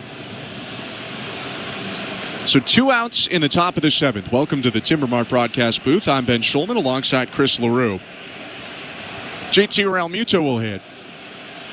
He's reached today once in 2 tries, and he swings at the first pitch and hits it high out to right center field. Clase back on the track to make the catch and end the inning. He'll give a souvenir to the fans after a 1-2-3 frame from Chad Green at the 7th inning stretch. The Phillies won, the Blue Jays won at Rogers Center. You're listening to Blue Jays Baseball, brought to you by your local family-owned Crown Rust Control Center, streaming at sportsnet.ca and the Sportsnet Radio Network. Buck Martinez here to tell you about the huge Double XL free topping pizza from Pizza Pizza, just $19.99. That's a whopping 18-inch 3-topping thing of beauty for only $19.99. So hurry into Pizza Pizza today and bring a big appetite for a hot and fresh Double XL pizza. I'm loving this big voice. I may just call the game this way. Order pizzapizza.ca. Timbermart, locally owned, proudly Canadian. Your home team advantage with the right materials and the right price. Project know-how that's brought together a wealth of plans and solid advice. Trust your team at your locally owned Timbermart. Timbermart always has plans to help you with your plans. Your home, your cottage, your garage, whatever needs your attention first, check the most visited spot on our website for ready-to-order plans to get the job done with Canada's Building Centre. Visit timbermart.ca. Guess who just bundled their home and auto with Desjardins Insurance? Well, look at you, all grown up and saving money. Yes, I am. Mom told you to do it, didn't she? Yes, she did. Get insurance that's really big on care. Switch and you could save up to 35% on home insurance when you bundle home and auto. Desjardins Insurance, here for your home, auto, life, and business needs. Certain conditions apply. This is Toronto Blue Jays baseball. He makes the catch, and the Blue Jays win the ball game. On Sportsnet 590 The Fan and the Sportsnet Radio Network. This copyrighted broadcast is presented by authority of Rogers Blue Jays Baseball Partnership and may not be reproduced or retransmitted in any form. And the accounts and descriptions of this game may not be disseminated without the express written consent of Rogers Blue Jays Baseball Partnership or the Sportsnet Radio Network. 1-1 game, bottom 7 in downtown Toronto, and a new pitcher for the Phillies. Left-hander Matt Strahm is on for his 28th appearance of the season. 3.70 ERA for the long-haired southpaw, deals to Alejandro Kirk. Kirk turns it around high in the air, right field. That one's going to slice foul out of play. Drops into the seats, and it's 0-1.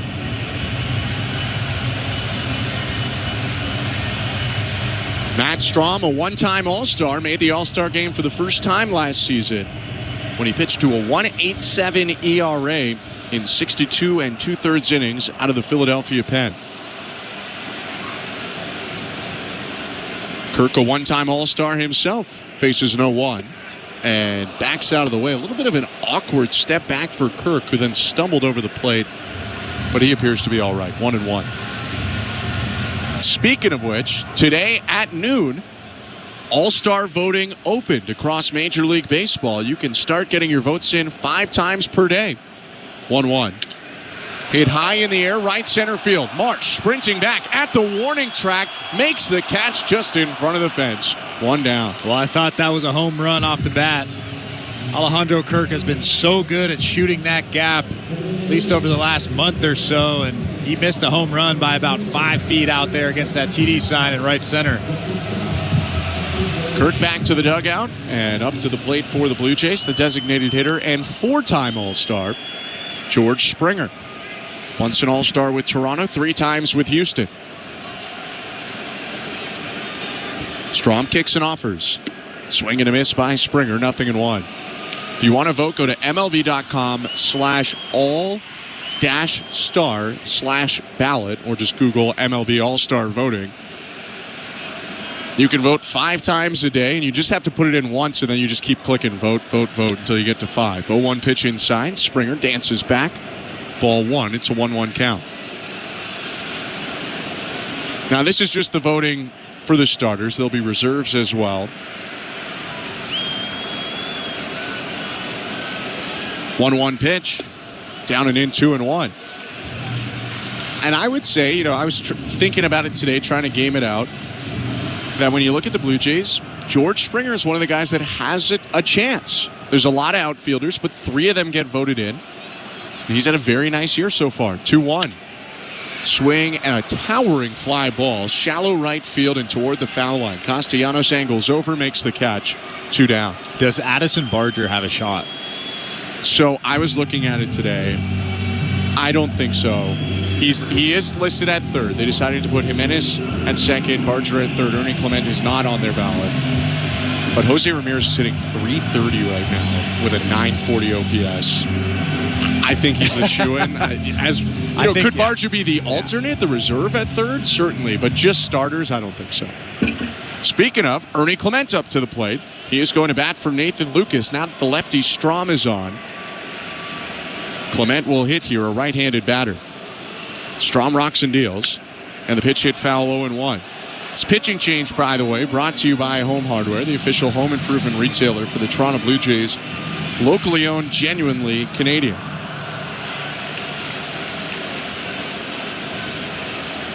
Clement's been hitting like an all-star recently. 13 hits in his last 7 games. Swings at the 0-1 and misses. It's 0-2. With 2 outs and the bases empty and a 1-1 score. Bottom 7.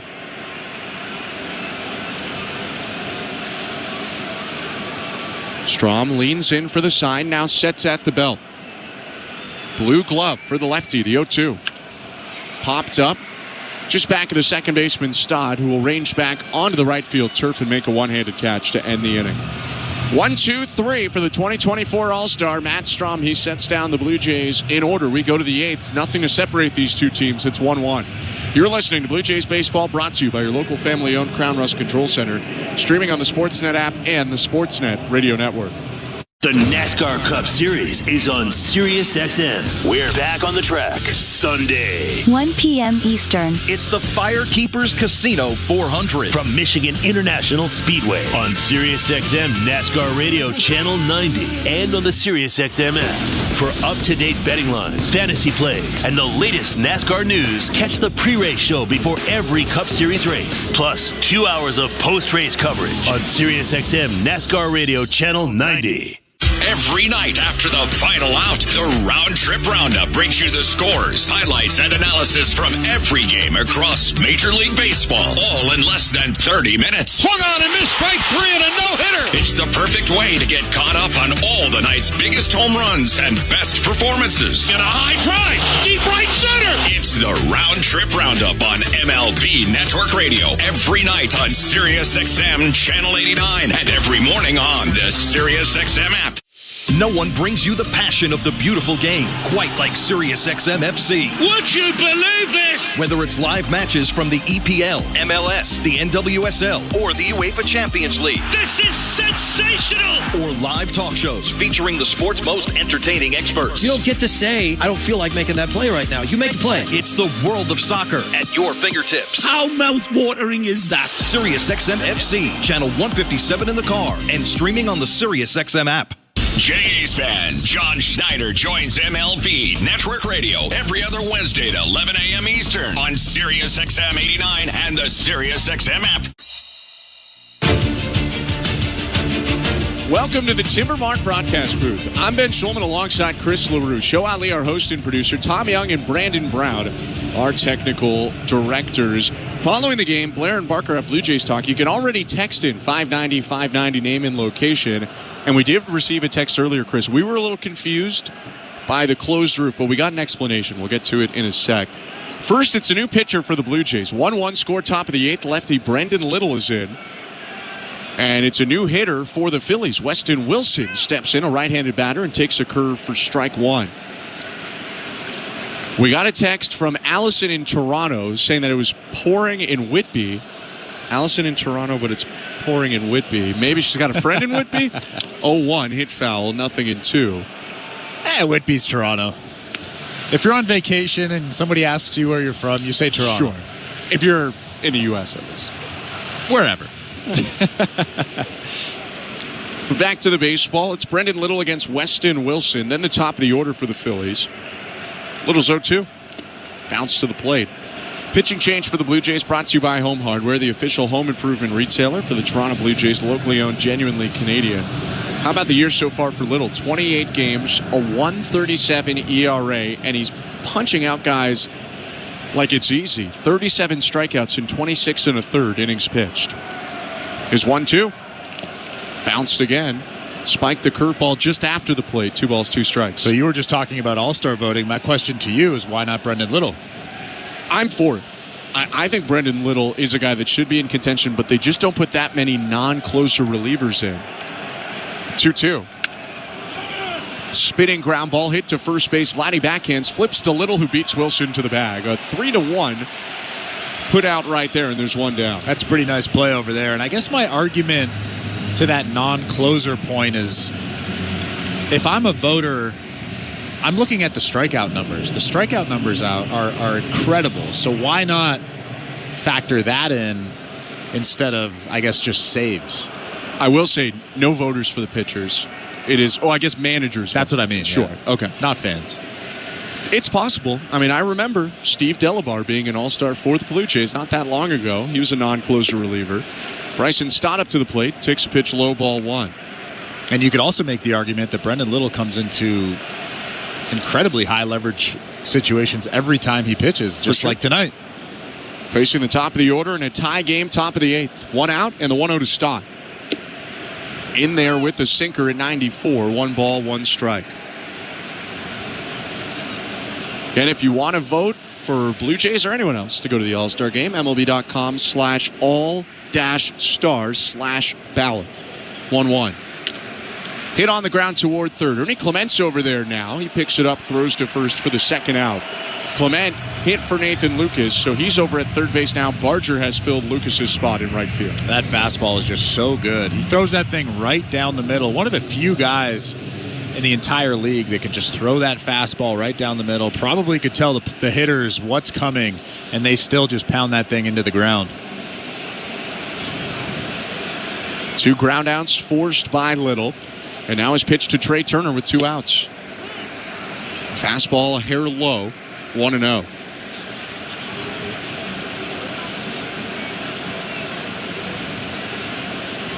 Action in the Phillies pen in right field.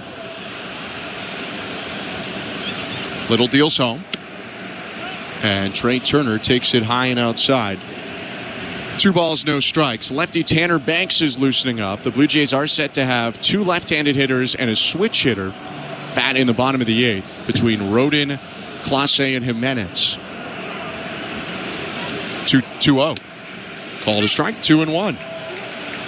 Just got the curveball to break enough and hit the outside edge. I don't think Turner agrees. He's shaking his head as he taps the plate with his bat. 2-1 pitch. Swing and a miss.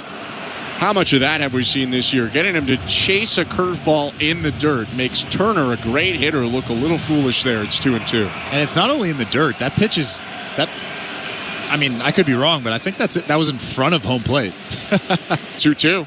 Swing and a miss. Strike 3. Went right back to the curve to get Trey Turner and end the inning. A 1-2-3 frame. Of course, it ends with a strikeout for this strikeout artist, lefty reliever, Brandon Little. We go to the bottom of the 8th, 1-1, Blue Jays and Phillies. You're listening to Blue Jays Baseball, brought to you by your local family-owned Crown Rust Control Center, streaming at sportsnet.ca and the Sportsnet Radio Network.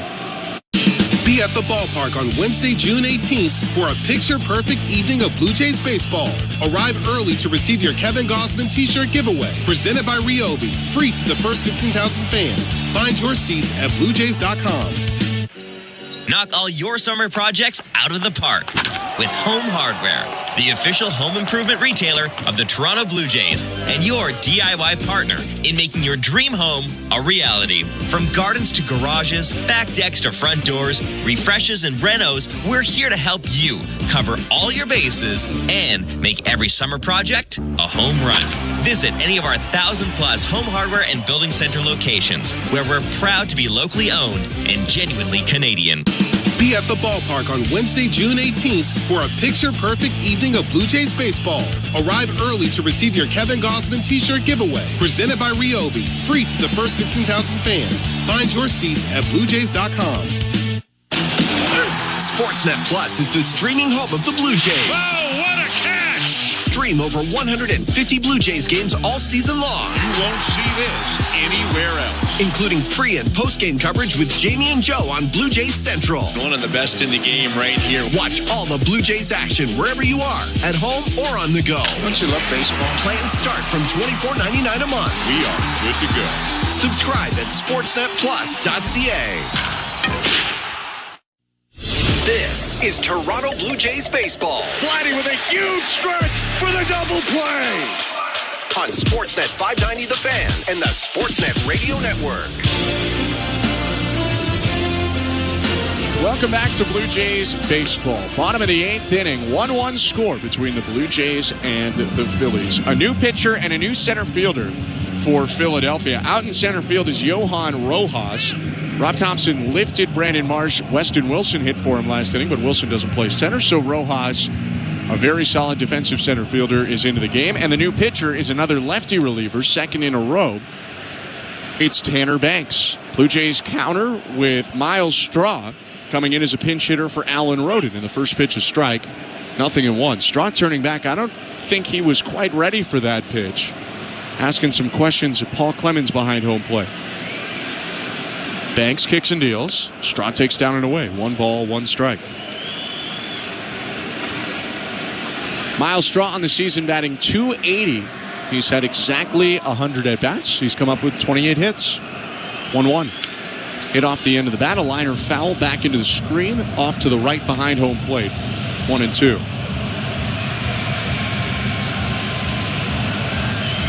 Pitching change to Tanner Banks is brought to you by Home Hardware, the official home improvement retailer for the Toronto Blue Jays, locally owned, genuinely Canadian. 1-2 pitch sent out to right field, high in the air, playable for Castellanos, who backs up and maybe 10, 15 feet in front of the track, makes the catch, 1 out. Let's go over to the Bet365 standings as Jonathan Clase walks up. At Bet365, you can bet on popular markets like hits, home runs, and total bases. Download the app and find out why it's never ordinary at Bet365. 19 plus, play responsibly, Ontario only. Before we run through the standings, left on right pitch to Clase. The switch hitter takes outside, ball 1. Yankees lead the AL East 37-22. Tampa Bay and Toronto tied for second, 31-29. Red Sox 30-34 in fourth, 1-0. High, 2 balls, no strikes. And then the Orioles at 23-36 round out the division. For Philly, 37-23, half a game back of the Mets for the top spot in the National League East, 2-0. Clase with a big swing, sends it back into the backstop. Foul ball makes it 2-1. How fun would it be to see Jonathan Clase at first base right now with 1 out?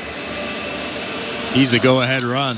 I thought you were going to say Jonathan Clase into the left field bullpen. Well, that too. That would be both nice. of them would be fun. 2-1 pitch. Big swing and a miss. He was looking for that bullpen. It's 2-2. I am a sucker for a good stolen base, though. 100%. We've seen 3 of them this year from Clase, but he's hit a fair amount of doubles in his limited hits. A quarter of his hits have been extra base hits, and other circumstances have maybe limited him from being able to take off as much as we'd like to see. 2-2 pitch hit foul just over the screen right side into the seats. Still 2 balls and 2 strikes. It's a pretty good swing, though. You can tell what he's thinking.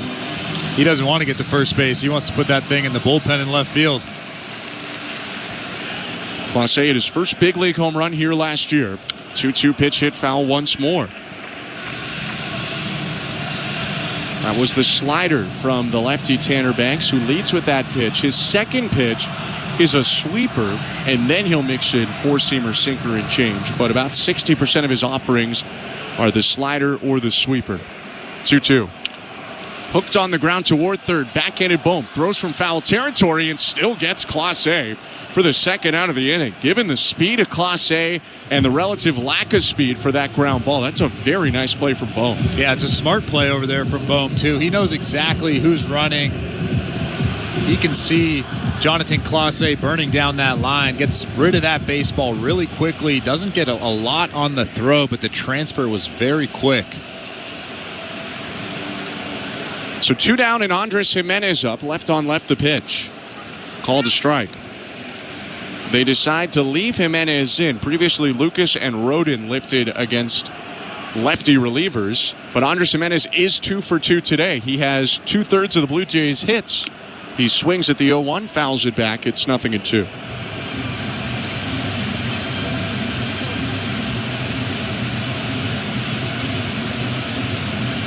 Still sitting on those 3 home runs he hit in the first 5 games of the season. This is game 38 of the year. 0-2. Low, 1 ball, 2 strikes. That's a good take. I should clarify. Sorry, game 38 for Jimenez, not the Blue Jays. Thanks for clarifying. You never know. 1-2 pitch. Swatted out to center field, backing up Rojas. Stops, makes a 2-handed catch to end the inning. 1-2-3 for the lefty Tanner Banks. We go to the 9th in a 1-1 game. You're listening to Blue Jays Baseball, brought to you by your local family-owned Crown Rust Control Center, streaming on the Sportsnet app and the Sportsnet Radio Network. I need some good country music's biggest stars. Hey, North America, it's Shabuzi. It's Bailey Zimmerman. It's Eric Church. Hand on the hands of time. And Biz fans Converge on downtown Nashville. CMA Fest, man, it's going live, man. Hear it live with exclusive interviews, performances, and more. Because we love country music, but we're going to have a damn good time. CMA Fest 2025. All 4 days. Starting tomorrow on the highway. CMA Fest! Channel 56 and the SiriusXM app. Baseball is back.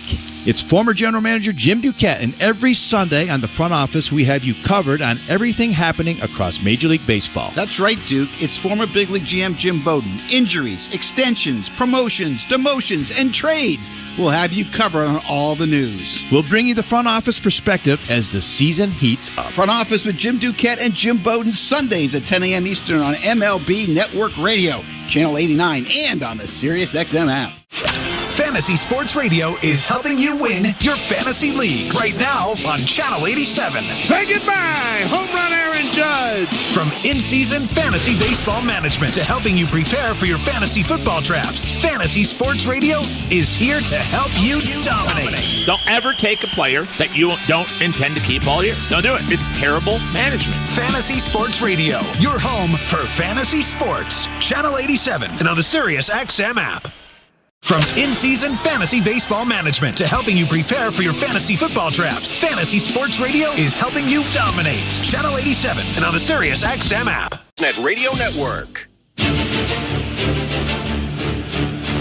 Brendan Little back out for the ninth inning after a 1-2-3-8. The lefty reliever continues on in a 1-1 game between the Blue Jays and the Phillies. Alongside Chris LaRue, I'm Ben Schulman. Little to Bryce Harper. Swing and a miss. Out in front on a curve that bounced after the plate. 0-1. Defensive changes for Toronto. Miles Straw came in to hit last inning for Alan Rodin. Straw in center now. Clase bumps to left to cover Rodin. 0-1. Hooked on the ground. 2 Hopper gets to Vladdy deep at first. Race to the back. He dives. Tags it with the glove to get Bryce Harper. 1 down. It wasn't pretty, but it was effective for Vladimir Guerrero Jr.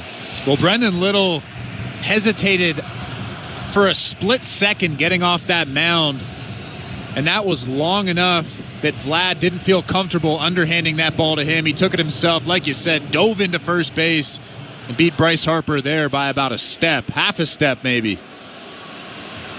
You don't see a lot of glove tag on the bag in your average baseball game. You'll see it a couple times a year. Vladdy did it well there. Now with 1 out, here's Kyle Schwarber. Swing and a miss at the first pitch. 0-1. Schwarber 1 for 3 today. His single in the fourth made it so that he's been on base in 58 of 61 games now so far this season. 0-1. Down and away. 1 ball, 1 strike. He already was a big walker coming into this year, and now that he's boosted his average so much, he's just on all the time. In fact, yesterday he went 0 for 5 and didn't reach. That's basically a solar eclipse in the world of Kyle Schwarber. 1-1. Check swing, called strike. Little gets a bit of a break there on a curve that looked to be down and away. It's 1-2. Schwarber didn't like that call. I tend to agree with him. That ball was just a little bit off the plate.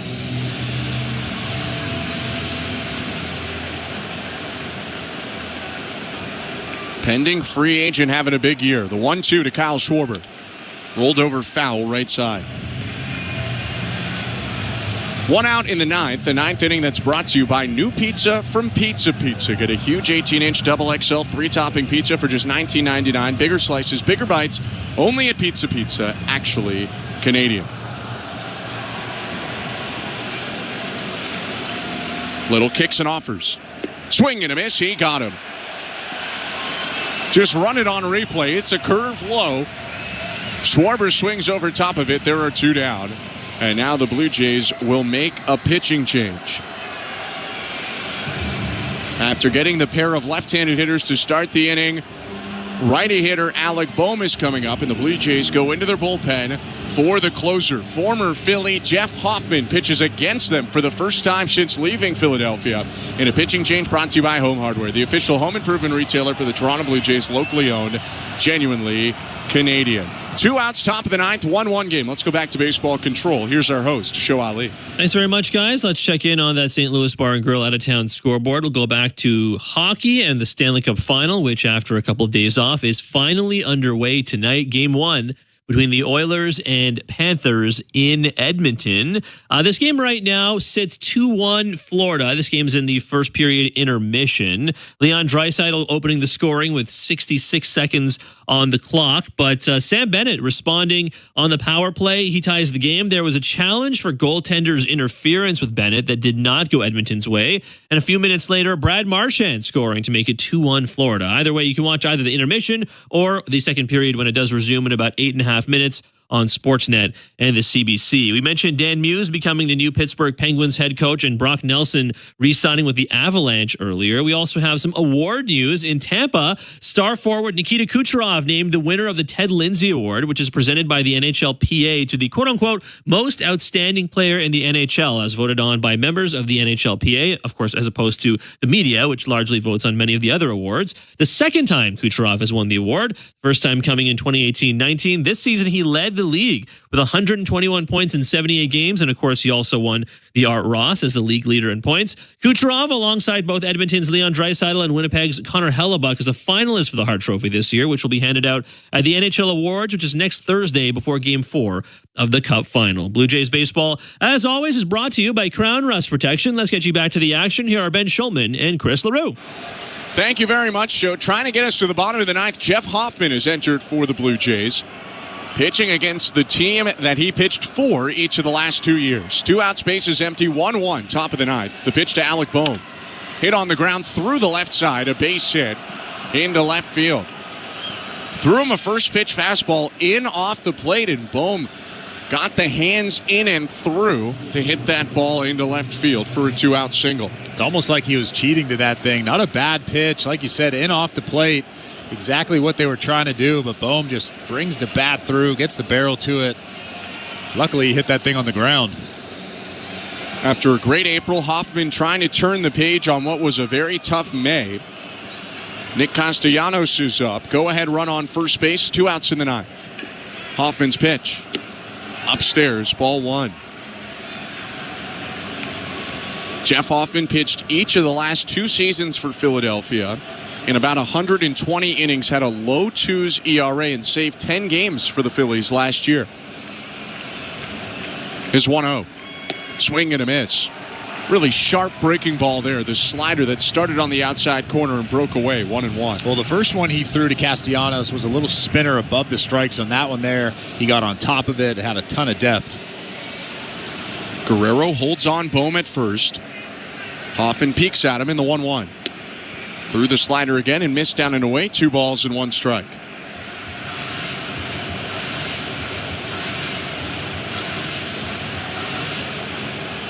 Castellanos with the homer today in the second is responsible for the 1 Phillies run. 1-1 game, top of the ninth. Hoffman set at the belt. And the 2-1.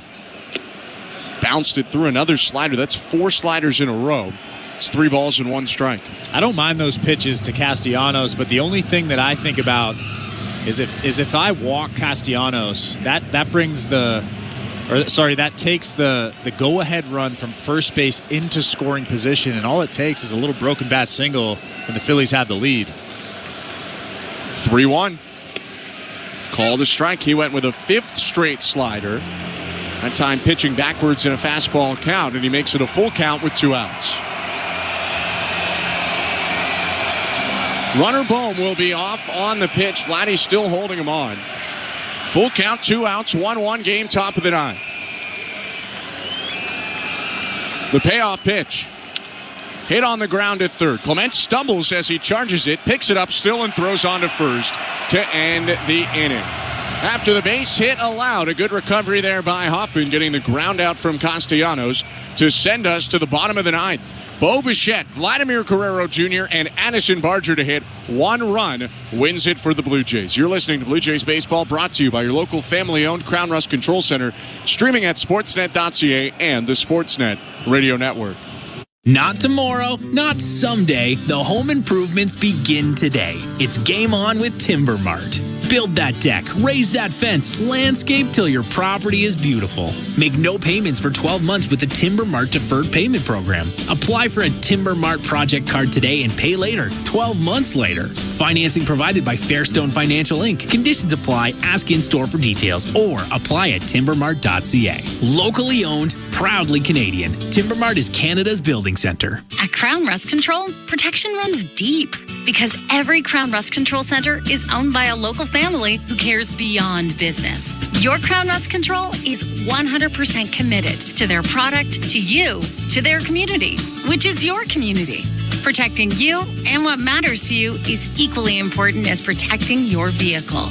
Did you know spring's the best time of year to protect your vehicle from rust? For For a special spring offer, find your local family-owned Crown Rust Control Center at crown.com.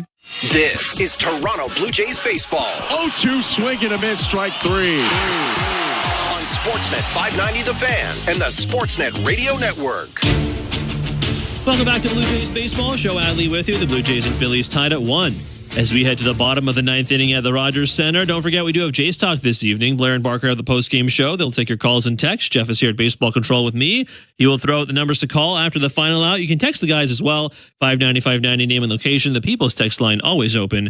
Standard data and messaging rates may apply. The Blue Jays and Phillies tied at 1, bottom 9 at the Rogers Center. Here are Ben Schulman and Chris LaRue with the call.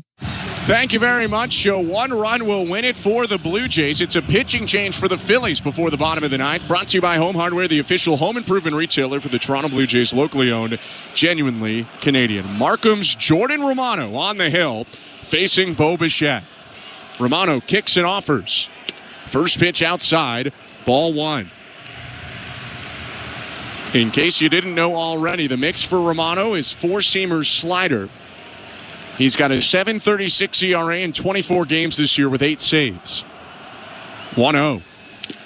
Foul back. Bichette was trying to end it there, but he fouled it off the foot of Real Muto, who's rolling around in the dirt circle now. He seems to be in serious pain. I don't know where that ball got him. I think it hit his toe, but now it looks like they're examining his hand. I think it might have hit the bare hand, the way they're looking at his right hand right now. Yeah, we'll see the replay here in a second, but that does not look good. He looks like he's in some serious pain. Like you said, it looks like it's that right bare hand. I mean, this guy is a juggernaut. Starts about as many games at catcher as anyone. And now they've taken his glove off. I almost wonder if it's his left hand. We still haven't seen a second look at it. Whatever it is, he's still hunched over. He got up to being on his knees rather than lying on the ground. Rob Thompson and the Phillies training staff over helping him out right now. And he hasn't looked up yet. His head has been hanging down the whole time. And we still haven't seen a replay of it. Here we go. Oh, boy. Oh, okay. Oh, boy. Serious pain right now for Real Muto. That one got him just below the belt.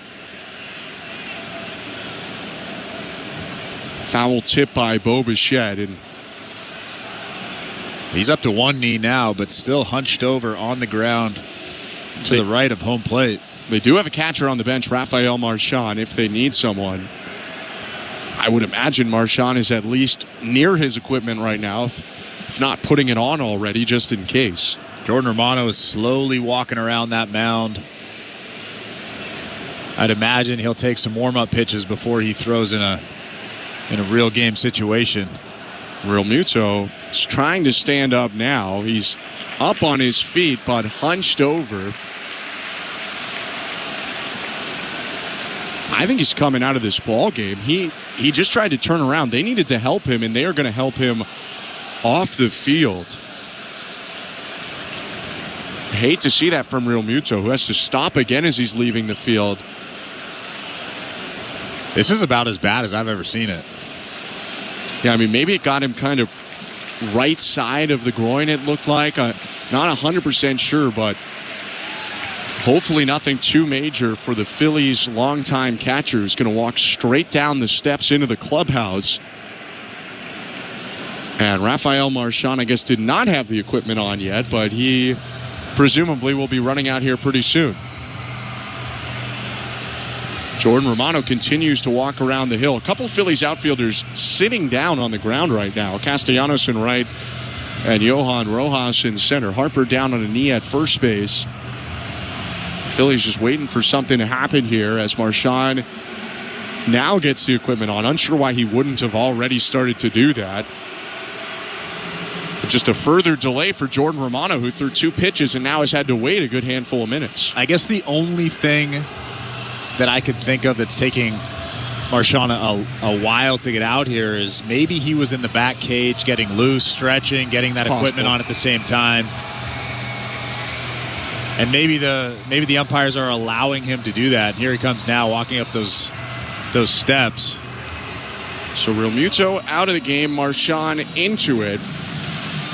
Jordan Romano is going to need a couple of tosses here. Bo Bichette is near the on-deck circle, standing beside Vladdy, as Romano gets a couple of pitches in. We mentioned for the right-hander, a 7.36 ERA in 24 games. He had, frankly, a miserable first month with the Phillies. Gave up multiple runs in 3 of his first 5 outings and had a 6 earned run appearance in 2/3 of an inning on April 19th. But once the calendar flipped to May, he really started to lock it in. A couple blips recently, but for the most part, he has gotten the job done for the Phillies after the month of April. And if you look at the strikeout numbers in April, he struck out 7 guys in 8 1/3 innings, and then you flip the calendar to May, 10 2/3 innings, 17 strikeouts. So I'm sure that stuff is a lot better now than it was in April.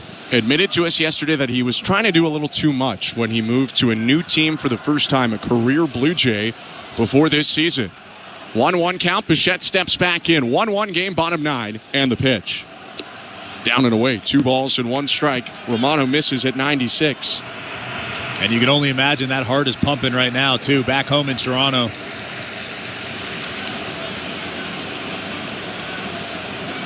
Righty's 2-1. Fouled back 2-2. Romano's also been known to throw 6, 7, 8, 9, 10 sliders in a row. When Ron Thompson said the use of the slider and getting the location right is a big thing that's helped him out so far in May and beyond. 2-2. Swing and a pop-up foul. Harper onto the railing, makes the catch just above the Phillies dugout. He got Bichette on a slider there, and there's one down. That's a good play for Bryce Harper over there. That's his 3rd nice play of the ball game. You can see him looking down at that dugout wall and then looking back up at the ball. A really nice play over there for the first out of the inning. Always nice to go catch a ball near your own dugout rather than the opposing dugout where they might give you a little bit of help. Although it didn't look like anybody was helping him. No, seriously. So 1 out, 1-1 game, bottom 9. The pitch to Vlad Guerrero. Swing and a bouncer over the mound into center field, a base hit. Blue Jays have the go-ahead run on base, and Vladdy has been on base in now 34 straight games. He's got a 1-out single. And don't look now, but here comes Addison Barger. Looking to keep that streak alive. Thought there was a slim chance, although this would be not the typical thing to do, that they might run for Vlad, but the options on the bench, Davis Schneider, Tyler Heineman, neither of them clearly faster, and already it would be controversial to run for Guerrero anyway.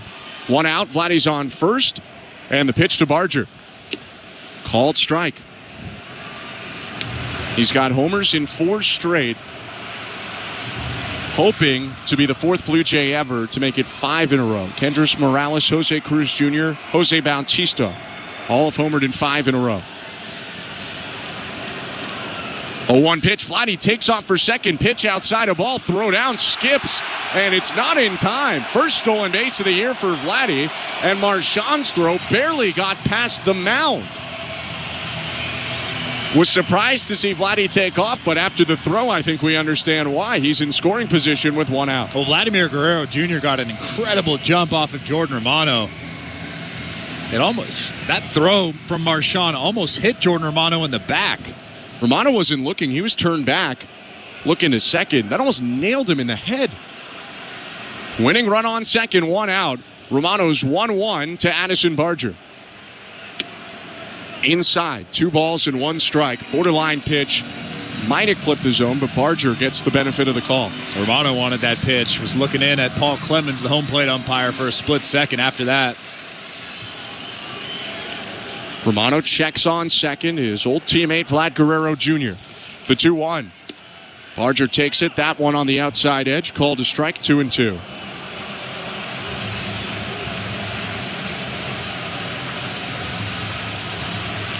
Phillies got 1 in the second. Blue Jays tied it up on a Bo triple in the 6th. Now they're trying to win it.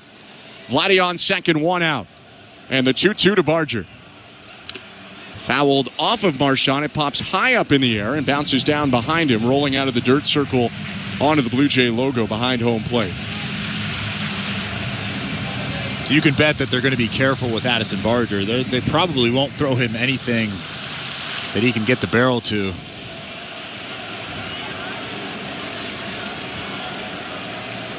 Two again. High, ball 3. 97, but too far up. You have that open base at first base. The winning run is standing at second base, so there's really no reason to throw him anything in the strike zone. Romano's going to step off before the payoff pitch. Barger steps out of the box as well. Left-handed hitter had a walk-off last season, a walk-off homer. Barger awaits a 3-2. Romano's set, looking at second, offers home. Swing and a miss, he got him through the slider that was in the zone until the last second when it dropped just low of the zone. And Barger waves and misses there, 2 down. That's about as good as it gets for Jordan Romano. A really nice slider. Looks like a fastball. Addison Barger way out in front, swinging over the top of it. But just like I said, they're not throwing him a fastball down the middle. They're not trying to let him make contact there. They want him to strike out. Alejandro Kirk is up. A base hit could win it. The pitch. Called to strike. Kirk's got a walk-off already this year. Walked off the Red Sox in extra innings. Now he's trying to walk off the Phillies.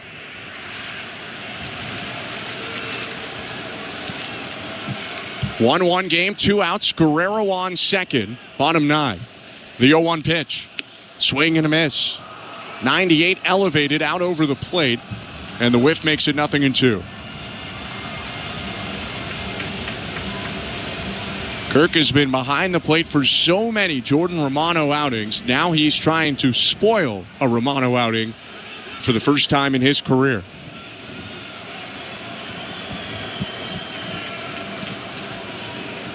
Guerrero with a big lead off second. No middle infielder close to the bag.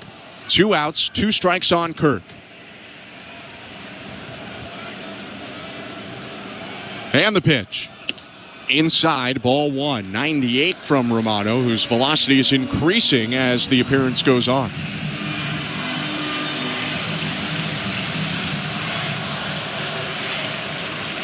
If the inning continues, George Springer is due up next, but Kirk's trying to end it. 1-2 pitch. Poked away foul. Late swing decision by Kirk. Just tapped at the fastball on the outside edge and shot it over the netting. Right side into the seats. Last 3 fastballs have been 98 miles an hour from Jordan Romano. He's feeling good tonight. Fired up in his old ballpark. He delivers a 1-2. And it's fouled away again. High slider that time. Spun above the zone. Never dropped into it, but Kirk protecting. Sent it away. A little bit of a hanger there. Alejandro Kirk just missed it.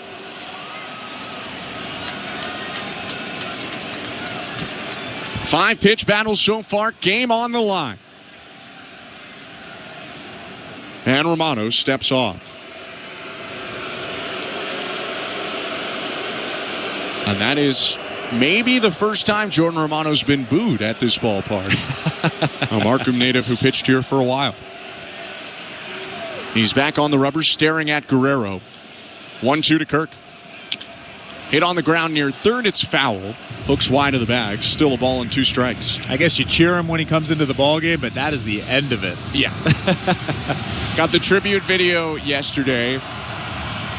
231 outings for the Blue Jays. Over 100 saves. Had a really strong Blue Jay career, but now he's standing in the way of a potential walk-off win. 1-2 pitch. Swing and a deep drive. Right center field. Rojas at the warning track. It's off the fence, and the Blue Jays win! Alejandro Kirk is your hero tonight as Toronto gets the big hit off its former closer to take it 2-1 and even the series. What an at-bat from Alejandro Kirk. Fouled off some tough pitches, fouled off some fastballs out of the strike zone, and then he got his pitch that he could hit. He got that elevated fastball, and like he's done so often this season, he hammered it into the gap in right field. What a ball game. What an ending. What a big win for this team. No question, Guerrero was scoring on that one. Kirk nearly left the yard, and for the Blue Jays, a huge win over one of the best teams in baseball after trailing into the 6th. We'll take a quick step aside. When we come back, wrap it up and get you over to a winning edition of Blue Jays Talk. 2-1, the final score in walk-off fashion. You're listening to Blue Jays Baseball, brought to you by your local family-owned Crown Rust Control Center, streaming on the Sportsnet app and the Sportsnet Radio Network.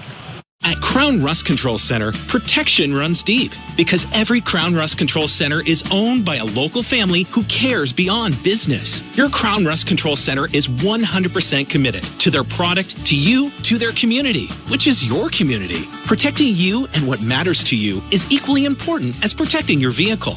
Did you know spring's the best time of year to protect your vehicle from rust? For a special spring offer, find your local family-owned Crown Rust Control Center at crown.com. Knock all your summer projects out of the park with Home Hardware, the official home improvement retailer of the Toronto Blue Jays and your DIY partner in making your dream home a reality. From gardens to garages, back decks to front doors, refreshes and renos, we're here to help you cover all.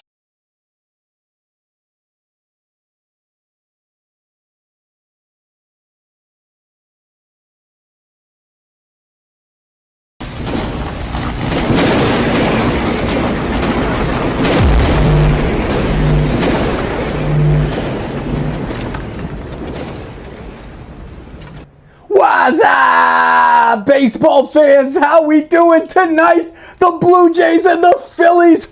Unfortunately, we're down already, but that doesn't matter. The Blue Jays are going to get this one, I have a feeling, tonight. And don't forget, we're live for the Stanley Cup Finals as well.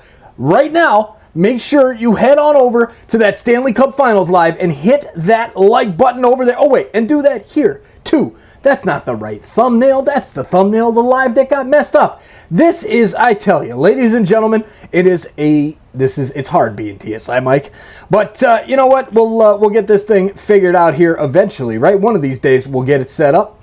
Nope, hockey, Mike, hockey, thumbnails, Stanley Cup Finals, ba-boom. There it is. All right. Well, thank you for hanging out with us, Jason J, Todd Peterson, Lisa Yellow, Carmen, and everyone else. SCZ, thank you for being here. We appreciate it. Mr. Weskers, great to see you. Make sure you guys all check out our Stanley Cup Finals Live tonight. We got to cheer on Edmonton. Cheer on Canada loud. Come on, Canada. Let's go. We'll see you back in the chat. At his second career start, and he cruised through 5, allowing 1 hit. But then the guy who had that first hit, Andres Jimenez, came up with his second knock of the game.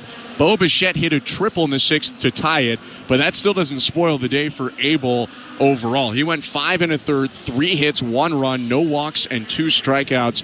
It's only been 2 starts, but that guy looks pretty legit. I mean, really, really good stuff. I don't know how you felt about it coming in, but I was a little bit unsure. I saw his AAA numbers from 2024. I thought to myself, is this really who this guy is? He's made, I think, 7 starts now, including AAA in the big leagues, 8 starts now, including AAA in the big leagues, and he's been great for those 8 starts. 6-2 coming into this ball game in AAA with a 2.5 ERA. Didn't give up a run against the Pirates in his first big league start, and he was as advertised today. That fastball was big. That off-speed stuff was great. He's going to be good if he keeps this up. Abel left the game tied. The Phillies bullpen from innings mid-6 to 8 was really good, retired 8 in a row. And the Blue Jays had similar success out of their pen. Chad Green with a 1-2-3 inning. Brendan Little got 5 outs, retiring all 5 batters he faced. And then they asked Jeff Hoffman to get the last out of the 9th, and he did. So the Blue Jays went to the bottom of the 9th. And wouldn't you know it, in a 1-1 game, Jordan Romano came in to pitch against the Blue Jays for the first time in his career. After he retired Bo Bichette, Vladimir Guerrero Jr. bounced a single over the mound. That was a hit that extended his on-base streak to 34 games, most for a Blue Jay since Encarnacion's club record 44-gamer in 2016. Vladdy stole second base to get into scoring position, and after a Barger strikeout, Alejandro Kirk stepped up for today's play of the game. 1-2 pitch. Swing and a deep drive. Right center field. Rojas at the warning track. It's off the fence, and the Blue Jays win! Alejandro Kirk is your hero tonight as Toronto gets the big hit off its former closer to take it 2-1 and even the series. Well, how big was that hit for Alejandro Kirk? Jordan Romano had his good stuff tonight. That fastball was up to 98 miles an hour. He was trying to power it by Alejandro Kirk. You could tell that he was trying to elevate, and I think Alejandro Kirk knew that. He got his pitch elevated, and he hammered that thing into the gap off that wall in right center. But he's been good for the majority of May. He hit 365 in May, really seeing the ball well. But I think the thing about that last inning that most people either will forget about or they just won't talk about was Vladimir Guerrero Jr. stealing second base. You said it. That put pressure on the defense, and that was really the deciding play, I think, in that inning. What an important play for him, and a great jump from Vladimir Guerrero Jr. Picked a good time for his first stolen base of the year. He came around to score on the Kirk double off the fence, and the Blue Jays win it 2-1 in walk-off fashion. For the Phillies, a run on 5 hits, no errors, 5 left on base. For the Blue Jays, 2 runs on 5 hits, no errors, 3 left on base. And you remember the spring storyline? The Blue Jays basically traded with the Phillies, Hoffman for Romano. Well, the winning pitcher today is Jeff Hoffman. He's 5-2. The losing pitcher is Jordan Romano. He is 0-2, no save in this ballgame. 2-hour and 25-minute game in front of nearly 26,000. And with the Blue Jays win, they're back up to 3 games over 500 at 32-29. The Phillies will not catch the Mets tonight in the National League East as they drop to 37-24. Blue Jays back in action tomorrow, a 3:07 first pitch, a rubber match against Philadelphia in the series finale. We hope you can join us then and appreciate you tuning in tonight. For Tom Young and Brandon Brown, our technical directors, Show Ali, our host and producer, my partner Chris LaRue, I'm Ben Schulman. Have a great rest of your night and stick around. A walk-off winning edition of Blue Jays Talk with Blair and Barker starts right now. Maybe one of his best starts in the past couple of years. Absolutely. But let's start with Alejandro Kirk and Alejandro Kirk's walk-off. Walk me through that at bat. He's facing Jordan Romano, a guy he knows well, former Blue Jays closer. He knows, or it's obvious tonight, Jordan Romano was throwing 98 easy. I mean, that might be the easiest feel we've seen from Jordan in a long time. But walk me through that at bat. Yeah, look, I don't like the scouting report against Kirky. You know, obviously we've seen him hammer the elevated fastball. Like, no matter how hard you're throwing it, he seems to be able to get barrel to ball. I would just think you'd want to go down with slider and up with the elevated fastball or away with the fastball. He didn't, right? I mean, he got to 0-2. He battled for 5 more pitches. He's got the 7th pitch. You know, it is a game of inches. All right, he's trying to go up. He missed about 1.5 inches. He missed 1.5 inches to a guy who's getting better rotation, who's flattened out that barrel. You know, I don't want to say his bat looked quicker, but I do think he's rotating a little bit better, which is, you know, exactly what the doctor ordered. So, yeah, I mean, sort of everything came to a head there. It's sort of how you win games at home, right? Against really good teams. You get really good starting pitching. You have your bullpen come in and shut it down and give the lineup a chance. You know, Vladdy's sort of been struggling. You know, it's the first time in a long time, if ever, that I've seen Vladdy selling out to hit the fastball. I was in the sort of camp that I don't think he ever has to do that. It just seems to me like something's going on mechanically, mentally, physically. Maybe he's a little tired. Just looks like the bat might be a little slower. I mean, he started with batting gloves. He didn't have them on at the end of the game. It's very hard to have to do. That is a weird thing to do. It is. Yeah, well, it's just, you know, it's a different feel. I know sometimes guys do that. I never could do that. It hurt my hands. But I think some guys do it just to want to feel the barrel. They want to sort of basically play pepper with the ball. And that's kind of what he did, right? I mean, he got it down a little sooner, just trying to basically put it in play to the big part of the field. It sort of worked out. And Romano's not very good at holding runners on. You know that. That's a good scouting report. You got a good first base coach who's prepared for that. You send a dude, you get his first steal of the season. So, yeah, after the way yesterday looked, you needed one of your better pitchers to come in and dominate. That's exactly what happened. Again, I've been saying this forever. That's why you pitch in. It opens up the entire plate, allows you to get away with things. Sort of Jose Berrios was just, and I said this today, right? Occasionally you got to make that plate a little wider. It's 17 inches. You got to work it and sort of turn it into getting enough called strikes early to force that plate to be 18, 19, 20 inches. And I'm with you. That might be the best start we've seen Jose have, I don't know, in forever. 416-870-0590, star 590, 1-888-666-0590, 590 is the text line. It is Blue Jays Talk with Blair and Barker, a winning edition. The Jays walking off the Philadelphia Phillies, walking off Jordan Romano, 2-1. The rubber match goes tomorrow at 3:07 back at the Rogers Center. Kevin, we talk a lot about Jose Berrios and his issues with left-handed hitters. And you look at this lineup tonight. I mean, this lineup should have been a nightmare for him with the type of left-handed hitting you have. Bryce Harper struck him out 3 times. Kyle Schwarber gives up a single, gets him looking at a called strike, gives up a ground ball out to him. Strikes out Max Kepler twice. It was a really... I was going to say I would put this in one of the top 3 performances we've seen from Jose in the past 3 years. Yeah. It was just, because I've got, again, this is a type of lineup that should give him trouble. And, I mean, he looked in command. He looked in control. Well, a lot of the times it does, right? If you can remember. 13 whiffs tonight. There you go. I mean, again, if you can remember that he had a bad start once, and I think Bassett was having a start that day, and he was walking by Berrios when he was throwing in the outfield, and they were doing sort of emulating what the lower half should be doing. Don't over sort of turn that. Stay, on point with that. That just keeps the direction of your shoulders in the right spot, which allows you to have better feel and better command of your 4-pitch mix, which is exactly what happened. It's just making that little mechanical adjustment and understanding. Stay over the rubber. Don't rotate too much. Allows you to throw a little bit harder. The velocity on the sinker and the four-seamer were up. Now he can manipulate the slurve, do what he wants. He backdoored it. He back-footed it. He 12-6'd it.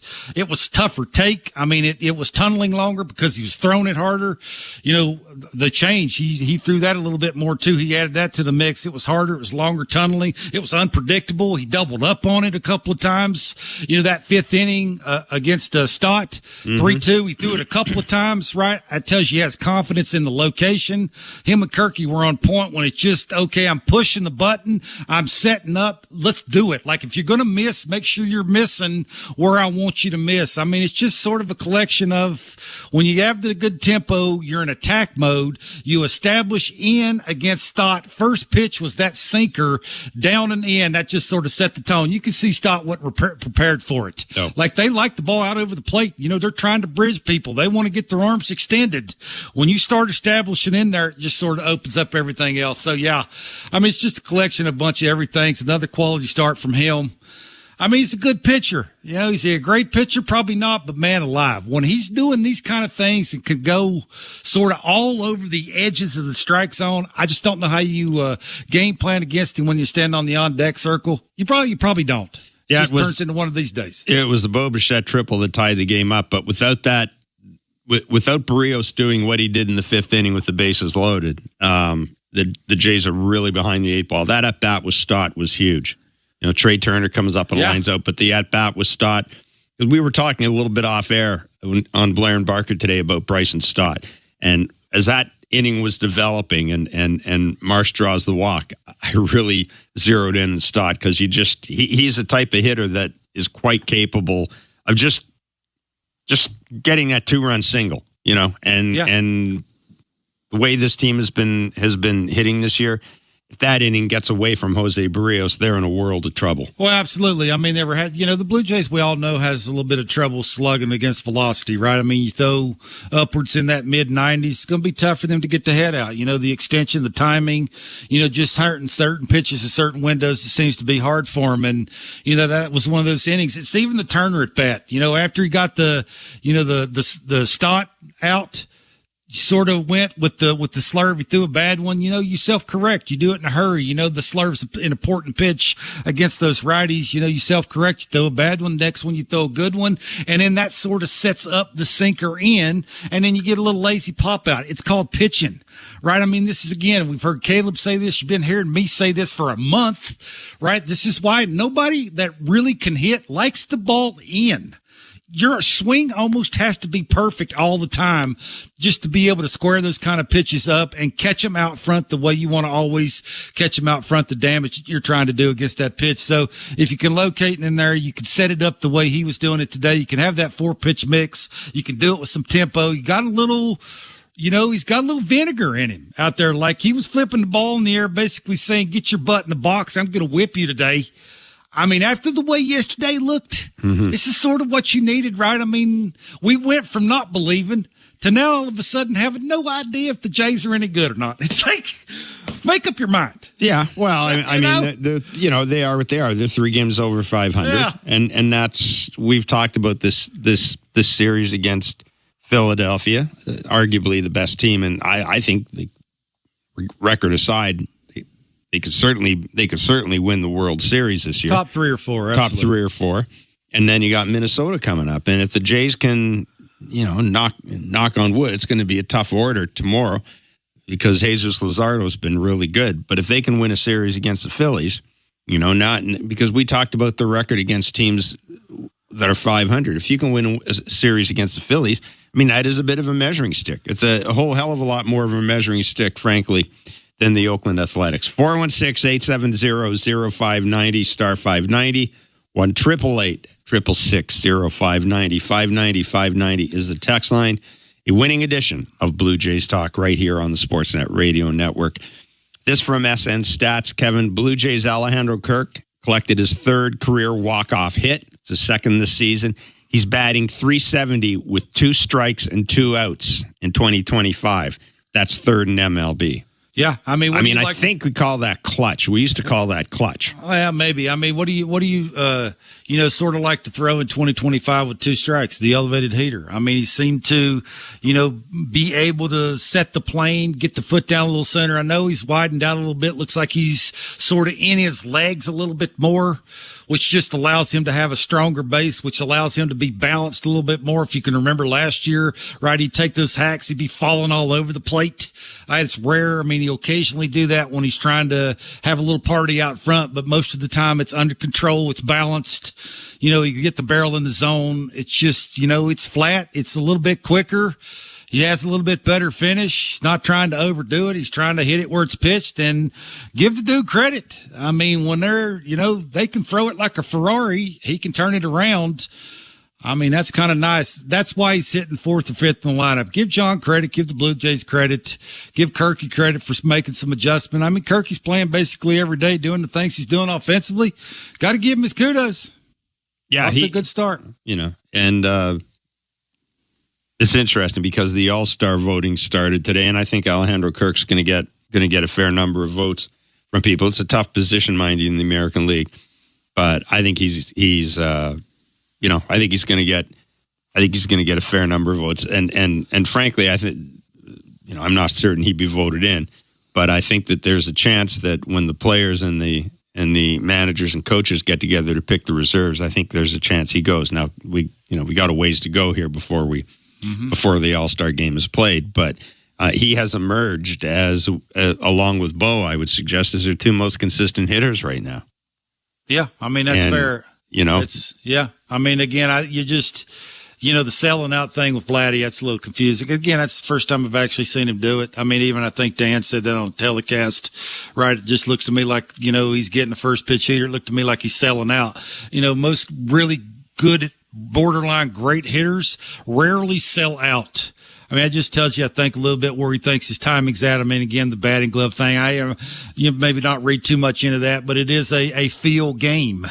And that'll tell you, I think he's trying to search and feel for just something that's sort of in between kind of thing, right? It's a little too out in front. It's a little either too behind, like you want it in the middle. maybe the batting glove thing, sort of just a mindset of where playing pepper with the baseball. I'll do that until I get my timing back, and then I'll start trying to bridge people. So, yeah, I mean, it's a good story, right? This is sort of, it's the next man mentality up, right? I mean, if you're not sort of doing your thing offensively, you get on base, you steal a base against a guy who's not really good at holding runners on. You know, they lost their starting catcher who's a decent thrower. You get the backup catcher. I mean, it just sort of, everybody's doing their thing. I mean, everybody's having a little part of being 3 games above 500. Yeah, and the Jays they got a little bit of, I guess you could call it providence in the 9th inning as well. I mean, JT Realmuto has to leave the game after taking one in the midsection. Wow. And then in comes Rafael Marchand. And you got the combination of new catcher and Jordan Romano, or a catcher just in the game, and Jordan Romano, who has always had an issue with base runners. I mean, that's just the way it is, given his wind up and given the way he goes through things. I mean, that was tailor made. I know it's Vladdy's first steal of the year, and Vladdy wouldn't be a guy necessarily you'd think was stealing, but just credit everybody for kind of having an idea there. That was the right time to be aggressive. That Absolutely. was the perfect time to be aggressive. Well, absolutely, right? I mean, again, Kirky's been having a good year. You're right. You've had a closer who's had some bumps in the road. I mean, I know he's been really good in May.